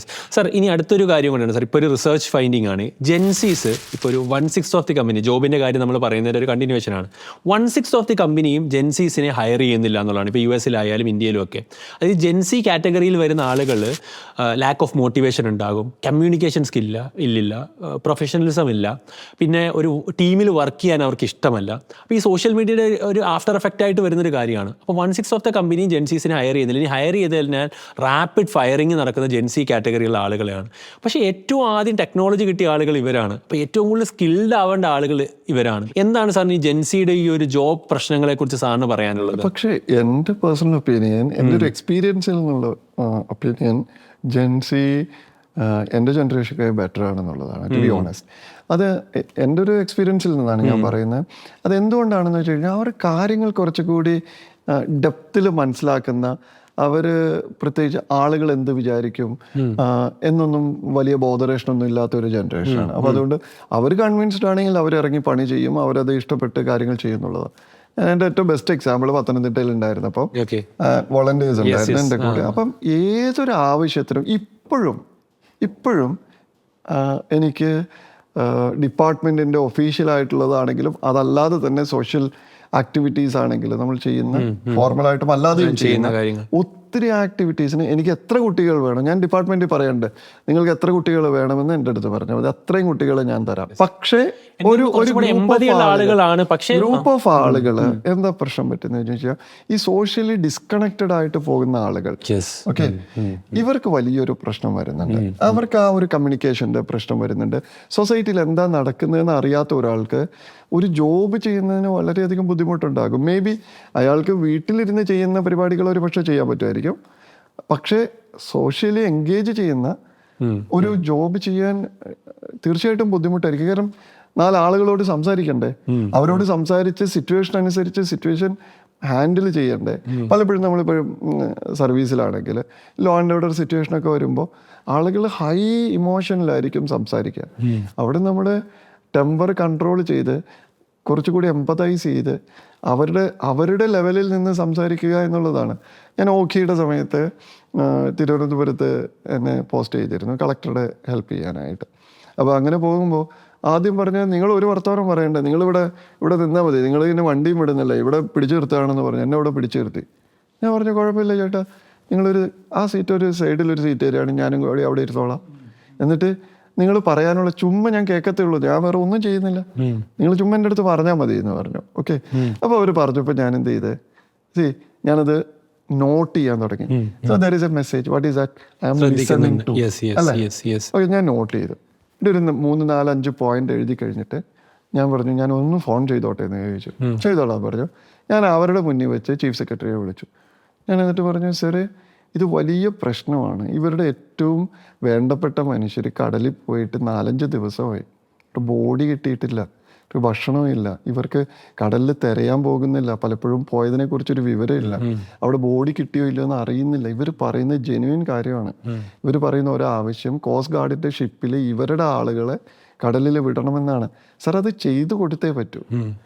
ഈ പറയുന്ന മൊമെന്റിൽ ഈ ആളുകൾ എൻ്റെ കൂടെ കൂടുന്ന നമ്മുടെ കൺമുന്നിൽ ആ സ്വിച്ച് ചെയ്യുന്ന കാണാൻ പറ്റും. സാർ ഈ പറഞ്ഞ ലിസണിങ് എന്ന് പറഞ്ഞൊരു കാര്യം അറ്റൻഷൻ പ്രശ്നമുള്ളതുകൊണ്ട് പലർക്കും ഇപ്പൊ ഇല്ലാത്തൊരു പ്രശ്നം. അപ്പൊ ഈ ക്വാളിറ്റീസ് നമുക്ക് എസെൻഷ്യൽ ആണ്. അതെ അതെ അതെ അതെ എനിക്ക് തോന്നുന്നു ഗവൺമെന്റ് ജോബിലൊക്കെ ഇരിക്കുന്ന ആളുകളായാലും ഈ ലിസൺ ചെയ്യുക വരുന്ന മുമ്പിൽ വരുന്ന ആളുകൾ ലിസൺ ചെയ്യാന്നുള്ള ഒരു ബേസിക് ഞാൻ പറഞ്ഞ സോഷ്യൽ സ്കില്ലുകളാണ്. ഈ സോഷ്യൽ സ്കിൽ ഇല്ലാത്ത ഒരു ഗ്രൂപ്പ് ഓഫ് ആൾക്കാർ ജെൻസിയിൽ ഉണ്ടാകും. അവരായിരിക്കും ഈ പ്രശ്നം ഉണ്ടാവും. പക്ഷെ അതല്ലാതെ ഇന്റർനാഷണൽ സ്റ്റഡിയാണ് ഇപ്പം ഭയങ്കര വൈറലായിട്ടുള്ള കുറെ ന്യൂസിൽ നിന്നാണ് കോട്ട് ചെയ്തുകൊണ്ട് ഞാൻ പ്രോബബ്ലി അതിനുള്ള സൊല്യൂഷനും ഞാൻ ഈ പറയുന്നതാണ്. സോഷ്യൽ എൻഗേജ്മെന്റ്സ് കൂട്ടുക എന്നുള്ളതാണ്. ഇവ ഞാൻ എന്റെ പേരൻസിന്റെ അടുത്ത് പോയി ഇരിക്കുമ്പോൾ സംസാരിച്ചോണ്ടിരിക്കുമ്പോൾ മൊബൈലിൽ നോക്കിക്കൊണ്ട് കേൾക്കും. അപ്പം മിച്ച എന്നോട് ചോദിക്കും, നീ എന്താ ഈ മൊബൈലിൽ ഇത്ര നേരം നോക്കുന്നത്? അപ്പോഴാണ് ഞാൻ പെട്ടെന്ന് കോൺഷ്യസ് ആവുക. അപ്പോൾ ഞാൻ മൊബൈൽ എടുത്ത് മാറ്റി വയ്ക്കും. ഓട്ടോമാറ്റിക്കലി കുറച്ചു നേരം കഴിയുമ്പോൾ ഒരു കോൾ വരും അല്ലെങ്കിൽ മെസ്സേജ് വരും, അറിയാതെ കയ്യിലേക്ക് മൊബൈൽ വരും. ഇതൊരു പ്രോബ്ലം ആണ്. അത് നമ്മൾ വളരെ കോൺഷ്യസ് ആയിട്ട് എഫേർട്ട് എടുത്താൽ മാത്രമേ ഉള്ളൂ. ഇപ്പൊ ജെൻസിക്കാരെല്ലാവരും ശ്രദ്ധിക്കുക, നിങ്ങളെ ഫയർ ചെയ്യുന്നൊരു പീരീഡാണ് ഇപ്പൊ നടന്നുകൊണ്ടിരിക്കുന്നത്. റെസ്പോൺസിബിൾ ആകുക, കുറച്ചും കൂടെ സോഷ്യലൈസ് ചെയ്യുക, ലിസൺ ചെയ്യാനുള്ള ആ ഒരു സ്കില്ല് പോലെയുള്ള മിനിമം കാര്യമൊക്കെ നിങ്ങൾ എന്ത് ചെയ്യുക, അക്വയർ ചെയ്തിട്ട് അടിപൊളിയായിട്ട് മുമ്പോട്ട് പോകുക എന്നുള്ളത്. മാരേജ് എന്നൊരു കോൺസെപ്റ്റിലേക്ക് നമ്മൾ പോവാണ്. മാരേജ് എന്നുള്ളൊരു ഡിസ്കഷൻ, ജോബ് കഴിഞ്ഞു മാരേജ് എന്നുള്ളൊരു ഒരു ജേർണിയാണ് നമ്മളിപ്പോൾ പൊയ്ക്കൊണ്ടിരിക്കുന്നത്. അപ്പം ഈ മാരേജിൽ ഒരു ഗവൺമെന്റ് ജോബുകാരനെ കൺവിൻസ് ചെയ്യാൻ ഭയങ്കര എളുപ്പമാണ്. പക്ഷെ ഞാൻ മനസ്സിലാക്കിയതാണ് കാര്യം, പ്രത്യേകിച്ച് ഗവൺമെന്റ് ജോബ് ഏതാണെന്ന് ആരോട് പറയണ്ട, വീട്ടിൽ പറഞ്ഞ ഉടനെ കൺവിൻസ് ചെയ്യാൻ പറ്റും. ബഡ്ഡിങ് സ്റ്റേജിലുള്ള ഒരു 10 പേരൊക്കെ ജോബ് ചെയ്യുന്ന ഒരു സ്റ്റാർട്ടപ്പിലെ ഒരു ഫൗണ്ടർക്ക് ഒരു വീട്ടിൽ ചെന്നിട്ട് അവരുടെ സ്റ്റാർട്ടപ്പിനെ കുറിച്ച് മനസ്സിലാക്കാൻ ഭയങ്കര ബുദ്ധിമുട്ടാണ്. ഒരു ഫാമിലിയെ കൺവിൻസ് ചെയ്യാൻ തന്നെ പാടാണ്. ഇപ്പം ഡെയിലി ഇന്ത്യയിൽ 21,000 ജോബ് വേണ്ട ഒരു സമയമാണ് ഇപ്പം നടന്നുകൊണ്ടിരിക്കുന്നത്. അപ്പം അത്രയും ജോബ് ക്രിയേറ്റ് ചെയ്യപ്പെടുന്ന ഈ പറയുന്ന ഓൺട്രപ്രനേഴ്സിനെയും കൂടെ പ്രൊമോട്ട് ചെയ്യേണ്ട ഒരു സിറ്റുവേഷൻ അല്ലേ. അതിന് ഞാൻ എന്തുകൊണ്ടാണെന്ന് വെച്ചാൽ റെലവൻ്റ് ആയിട്ടുള്ളൊരു കാര്യം പറയാം. ഒരു സ്മാർട്ടായിട്ടുള്ള IAS ഓഫീസർ ട്രെൻഡിങ് ആയിട്ടുള്ളൊരു ടൈമാണ് കേരളത്തിൽ ഇപ്പോൾ. അപ്പോൾ ഈ ഒരു സമയത്ത് ഞങ്ങളെപ്പോലെയുള്ള സ്റ്റാർട്ടപ്പ് ഫൗണ്ടേഴ്സും സത്യത്തിൽ ആഘോഷിക്കപ്പെടും. ഒരു സ്മാർട്ടായിട്ടുള്ള സ്റ്റാർട്ടപ്പ് ഫൗണ്ടർ ഇതുവരെ ആഘോഷിച്ച ചരിത്രമുണ്ടോ കേരളത്തിൽ? ഇല്ല. ഒരു സങ്കടം കൊണ്ട് പറയുകയാണ്. എന്നാലും ഞങ്ങൾ ആഘോഷിക്കപ്പെടണ്ടേ സത്യത്തിൽ ഒരു ഫൗണ്ടേഴ്സൊക്കെ? തീർച്ചയായിട്ടും വേണം. ഗവൺമെന്റ് ജോബ് ഉള്ള ആളുകൾക്ക് മാരേജ് മാർക്കറ്റിൽ ഇത്രയൊക്കെ ഉണ്ടെന്നുള്ളത് സോഷ്യൽ മീഡിയയിൽ നിന്ന് നമുക്ക് മനസ്സിലാക്കും. സോഷ്യൽ മീഡിയയിൽ എല്ലായിടത്തും ഇങ്ങനെ കാണാറുണ്ട്. സത്യം, ഇങ്ങനെ ഒരു മാർക്കറ്റ് ഞാൻ കല്യാണം കഴിക്കുന്ന സമയത്തൊന്നും കണ്ടിട്ടില്ലല്ലോ എന്ന് വിചാരിച്ചു. പക്ഷേ ഇതിൻ്റെ അകത്തൊരു റിയാലിറ്റി എന്താണെന്ന് ചോദിച്ചു കഴിഞ്ഞാൽ, ആളുകൾ നോക്കുന്നത് ഇപ്പം ഗവൺമെന്റ് ജോബാണ് എന്ന് പറഞ്ഞാൽ അത് വെരിഫൈ ചെയ്യാൻ എളുപ്പമല്ലേ. ഇയാളൊക്കെ അയാളെ കുറിച്ച് അതിന്റെ മൊത്തം ഒരു പ്രൊഫൈല് പെട്ടെന്ന് മനസ്സിലാകും. ഇപ്പൊ ഉദാഹരണത്തിന് അയാളൊരു ക്ലർക്കാണ്. ക്ലർക്ക് എന്ന് പറഞ്ഞാൽ അയാളുടെ സാലറി സ്കെയിൽ എന്താണ്, അയാളുടെ ഗ്രോത്ത് പ്രോസ്പെക്ട്സ് എത്താണ്, എവിടം വരെ അയാൾ പ്രൊമോട്ടഡ് ആകും, എത്ര വർഷം സർവീസ് ഉണ്ടാകും, മിനിമം എത്ര ശമ്പളം അല്ലെങ്കിൽ വരുമാനം ഇയാൾക്ക് ഒരു മാസം എൻഷുർ ചെയ്ത്, ഇങ്ങനെ കുറെ കാൽക്കുലേഷൻസ് ഇതിന്റെ ഓട്ടോമാറ്റിക് ആയിട്ട് മനുഷ്യർ നടത്തും. കറക്റ്റ് അല്ലേ? ശരിയല്ലേ? അപ്പൊ ഇന്ന ഡിപ്പാർട്ട്മെന്റിലാണെങ്കിൽ അയാൾക്ക് ഇന്ന ഇത്ര വയസ്സേ ഉള്ളൂ. അപ്പൊ ഇത്ര വയസ്സിൽ ഇപ്പം 23 വയസ്സിൽ തഹസിൽദാറായി. കറക്റ്റ്. അങ്ങനെയാണെങ്കിൽ ഇയാള് ഡെപ്യൂട്ടി കളക്ടറായി, ചിലപ്പോൾ IAS കൺഫർ ചെയ്ത് കിട്ടാൻ സാധ്യതയുണ്ട്. ഇങ്ങനെയൊക്കെ എല്ലാ കാൽക്കുലേഷനും ഓട്ടോമാറ്റിക് ആയിട്ട് നാട്ടുകാർ നടത്തും. പക്ഷെ നിങ്ങളുടെ കാര്യത്തിൽ എങ്ങനെ കാൽക്കുലേഷൻ നടത്തും? ആളുകൾ, നിങ്ങൾ മോശമായതുകൊണ്ടല്ല, ആളുകൾക്ക് കാൽക്കുലേറ്റ് ചെയ്യാനുള്ള ഒരു ടൂൾ അവൈലബിൾ അല്ല. ഇപ്പൊ ഞങ്ങളുടെ സാലറി സ്കെയിൽ ഏതാന്ന് വെച്ചാൽ ഒരു IAS ഓഫീസർക്ക് എത്ര സാലറി ഉണ്ടെന്ന് ഗൂഗിൾ ചെയ്താൽ നിങ്ങൾക്ക് കിട്ടും. പക്ഷെ നിങ്ങൾക്ക് എത്ര വരുമാനം ഉണ്ടെന്ന് നമുക്കറിയത്തില്ല, അല്ലെങ്കിൽ പൊതുജനത്തിന് അറിയില്ല. പ്രോബബ്ലി അതായിരിക്കും റീസൺ. നിങ്ങളാണ് ഞങ്ങളെക്കാളൊക്കെ കാശ് ഉണ്ടാക്കണേന്ന് നമുക്കല്ലേ അറിയത്തുള്ളൂ, നാട്ടുകാരെ അറിയത്തില്ല. അതുകൊണ്ട് ഇത് നാട്ടുകാരെ അറിയിച്ചു കൊടുത്താൽ മാർക്കറ്റ് കൂടും. അല്ല, ഞാൻ മാർക്കറ്റിൽ ഈ ഒരു സാറ് പറഞ്ഞുകൊണ്ട് തന്നെ ആളുകളുടെ മനസ്സിൽ ആ ട്രെൻഡ് ഉണ്ട്. ഇപ്പൊ സോഷ്യൽ മീഡിയയിലൊക്കെ നോക്കിക്കഴിഞ്ഞാൽ അപ്പൊ അവരുടെ കാഴ്ചയിൽ 2 പെയർ, ഇപ്പം ഒരു ഒരു വീഡിയോ അല്ലെങ്കിൽ വെഡിങ് ഇമേജ് ആണെങ്കിൽ 2 ആളുകളിൽ അവരുടെ കണ്ണിൽ മാച്ച് അല്ല എങ്കിൽ ഉടനെ കമന്റ് ബോക്സിൽ വരും power of government job. Government job ഉള്ളതുകൊണ്ടാണ് അയാൾക്ക് മറ്റേ ആൾ കിട്ടിയെന്നുള്ള രീതിയിലാണ്. അവരുടെ സ്വഭാവം ഒന്നും അറിയാതെ, ചിലപ്പോൾ അയാൾക്ക് ഗവൺമെന്റ് ജോബ് പോലും ആയിരിക്കത്തില്ല, എങ്കിലും കമന്റ് ബോക്സിൽ ആളുകൾ ഇങ്ങനെ കമന്റ് ചെയ്യും പവർ ഓഫ് ഗവൺമെന്റ് ജോബ്. അപ്പൊ ആ ഒരു മൈൻഡ് സെറ്റ് എല്ലാവർക്കും ഉണ്ടെന്നുള്ള, അതായത് പെണ്ണിന്റെ അച്ഛന് മാത്രമല്ല സൊസൈറ്റിയിലും ആ ഒരു മൈൻഡ്. പെണ്ണിന്റെ അച്ഛൻ എന്ന് പറഞ്ഞാൽ സൊസൈറ്റിയുടെ ഒരു ഭാഗമാണ്. അതെ, യങ്സ്റ്റേഴ്സിന്റെ ഇടയിലും ഉണ്ട്. കാര്യം സത്യത്തിൽ മാറേണ്ടതല്ലേ ഒരു സ്റ്റാർട്ടപ്പ് ഫൗണ്ടേഴ്സിനെയൊക്കെ ആഘോഷിക്കുന്ന. സ്റ്റാർട്ടപ്പ് ഫൗണ്ടേഴ്സിനെ ആഘോഷിക്കാൻ ഒറ്റ പണി ചെയ്താൽ മതി. നിങ്ങളുടെ ഇൻകം എത്രത്തോളം സ്റ്റേബിൾ ആണെന്നും എത്രത്തോളം വലുതാണെന്നും ഇവർക്ക് ബോധ്യപ്പെടുന്ന ഒരു രീതിയിൽ കമ്മ്യൂണിക്കേറ്റ് ചെയ്യാൻ പറ്റുക. ഡെഫിനറ്റ്ലി. അങ്ങനെ ഒരു കാലം വരട്ടെ, എല്ലാവരും പുറത്തേക്ക് സ്റ്റാർട്ടപ്പ് ഫൗണ്ടേഴ്സ് എല്ലാം ആ ഒരു ഒരു ഒരു ഒരു ആഘോഷിക്കുന്ന ഒരു പീരീഡ് വരണം. കാര്യം ഗവൺമെന്റ് ജോബ് കേരളത്തിലാകെ ഒരു 5 ലക്ഷം ഉണ്ടാകും, പക്ഷെ ബാക്കി എല്ലാ ജോബ് കൊടുക്കുന്ന ഈ ഓൺട്രപ്രനേഴ്സ് ആണ്. അപ്പോൾ അവരെ ആഘോഷിക്കുന്ന സമയം എത്തുമെന്നുള്ള പ്രതീക്ഷയിൽ തന്നെ നമുക്ക് മുമ്പോട്ട് പോകാം. ചേട്ടാ, അപ്പോൾ നമ്മൾ ഇനി വെൽത്ത് മാനേജ്മെന്റ് എന്ന സെഗ്മെന്റിലേക്കാണ് കിടക്കുന്നത്. വെൽത്ത് മാനേജ്മെന്റ് കുറെ ആളുകൾക്ക് ഹെൽപ്ഫുൾ ആയിരിക്കും. ഒരു ഗവൺമെന്റ് ജോബിലുള്ള ആൾ എങ്ങനെ വെൽത്ത് മാനേജ് ചെയ്യുന്നു അങ്ങനത്തെ കാര്യങ്ങൾ അറിയാൻ താല്പര്യമുണ്ടാകും. അപ്പം ആദ്യ ബൈക്ക് ഏത് ഏജിലായിരുന്നു എടുത്തതെന്നൊക്കെ ഒരു ഓർമ്മയുണ്ടോ? ഞാൻ ബൈക്ക് വാങ്ങിയിട്ടില്ല, പക്ഷേ ബൈക്ക് യൂസ് ചെയ്ത് തുടങ്ങുന്നത് ഞാൻ +2 പഠിക്കുന്ന സമയത്ത്. ഓക്കെ, അപ്പോഴേ തുടങ്ങിയിട്ടുണ്ട്. ആ സമയത്ത് വീട്ടിലൊരു ബുള്ളറ്റ് വാങ്ങിയായിരുന്നു. ബുള്ളറ്റ് അന്ന് മുതലേ ഇഷ്ടമുള്ളൊരു സാധനമാണ്. അപ്പോൾ അന്ന് ബുള്ളറ്റിലാണ് ഓടിക്കാൻ പഠിക്കുന്നത്. അത് കഴിഞ്ഞ് ഞാൻ കോളേജിൽ പഠിക്കുന്ന സമയത്ത് നമ്മുടെ ബുള്ളറ്റ് തന്നെ ഞാൻ യൂസ് ചെയ്യുന്ന ഒരു ഇത് വന്നായിരുന്നു. കോളേജിൽ പോകുമായിരുന്നു ബൈക്കിൽ അവിടെ പഠിക്കുന്ന സമയത്ത്. അപ്പോൾ അങ്ങനെ ബൈക്ക് യൂസ് ചെയ്ത് പരിചയമുണ്ട്. ഞാൻ സ്പോർട്സ് ബൈക്കിൽ ഇരിക്കുന്ന ഒരു പിക്ക് കണ്ടിരുന്നു, അതാ ഞാൻ ചോദിച്ചത്. അല്ലല്ല, അത് ഏതോ ഒരു ഇവന്റിന് പോയപ്പോൾ എടുത്തൊരു ഫോട്ടോയാണ്. പക്ഷെ ബൈക്ക് മോസ്റ്റ്ലി ബുള്ളറ്റ് ആണ് യൂസ് ചെയ്ത്. ഞാൻ IAS അക്കാഡമി പോകുന്നത് അതിന് മുന്നേ ഞാൻ IFS അക്കാഡമിയിലുണ്ടായിരുന്നു, ഫോറസ്റ്റ് സർവീസിൽ. അത് ഡെറാഡൂണിലുണ്ടായിരുന്നു. അപ്പോൾ ഡെറാഡൂണിൽ പോയപ്പം ഇവിടെ നിന്ന് ഒരു ബുള്ളറ്റ് അങ്ങോട്ട് കൊണ്ടുപോയി, ട്രെയിനിൽ കയറ്റി കൊണ്ടുപോയി ഡെറാഡൂണിൽ വരെ, ഡൽഹിയിൽ വരെ കൊണ്ടുപോയി. പിന്നെ അവിടെ നിന്ന് ഓടിച്ചു കൊണ്ടുപോയി. അങ്ങനെ ഡെറാഡൂണിൽ ഒരു ബുള്ളറ്റ് ഉണ്ടായിരുന്നു. അത് കഴിഞ്ഞ് അവിടെ നിന്ന് IAS അക്കാഡമിയിലേക്ക് ഞാൻ പോകുന്നത് ഈ ബുള്ളറ്റില്ല. എക്സ്പീരിയൻസ് ഉണ്ട്, പക്ഷെ വാങ്ങിയത് അല്ല, ഞാൻ വാങ്ങിയിട്ടില്ല. ഭയങ്കര രസമാണ്. പ്രത്യേകിച്ച് ഹിമാലയയില് ഇങ്ങനെ ബുള്ളറ്റ് പോകാൻ, യാത്ര ചെയ്യാൻ ഭയങ്കര രസമുള്ള സ്ഥലം. മറ്റേ കാറിലൊക്കെ പോയി കഴിഞ്ഞാൽ ഭയങ്കരമായിട്ട് ഒരു ഉണ്ടാവുന്ന ഒരു സ്ഥലമല്ലേ.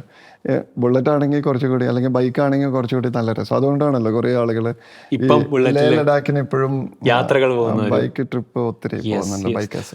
കാർ ഏതായിരുന്നു സാർ ആദ്യം വാങ്ങിയത്? ഞാൻ എടുക്കുന്നത് ഒരു ടെറാനോയാണ്. അപ്പം അത് എടുക്കാനുള്ള ആക്ച്വൽ കാരണം അധികം കോമൺ ആയിട്ടുള്ളൊരു കാറല്ല എന്നുള്ള ഇതിലാണ് ഒരു ടെറാനോ എടുത്തത്. അത് കഴിഞ്ഞൊരു 4-5 വർഷം കഴിഞ്ഞപ്പോൾ അത് കൊടുത്തു.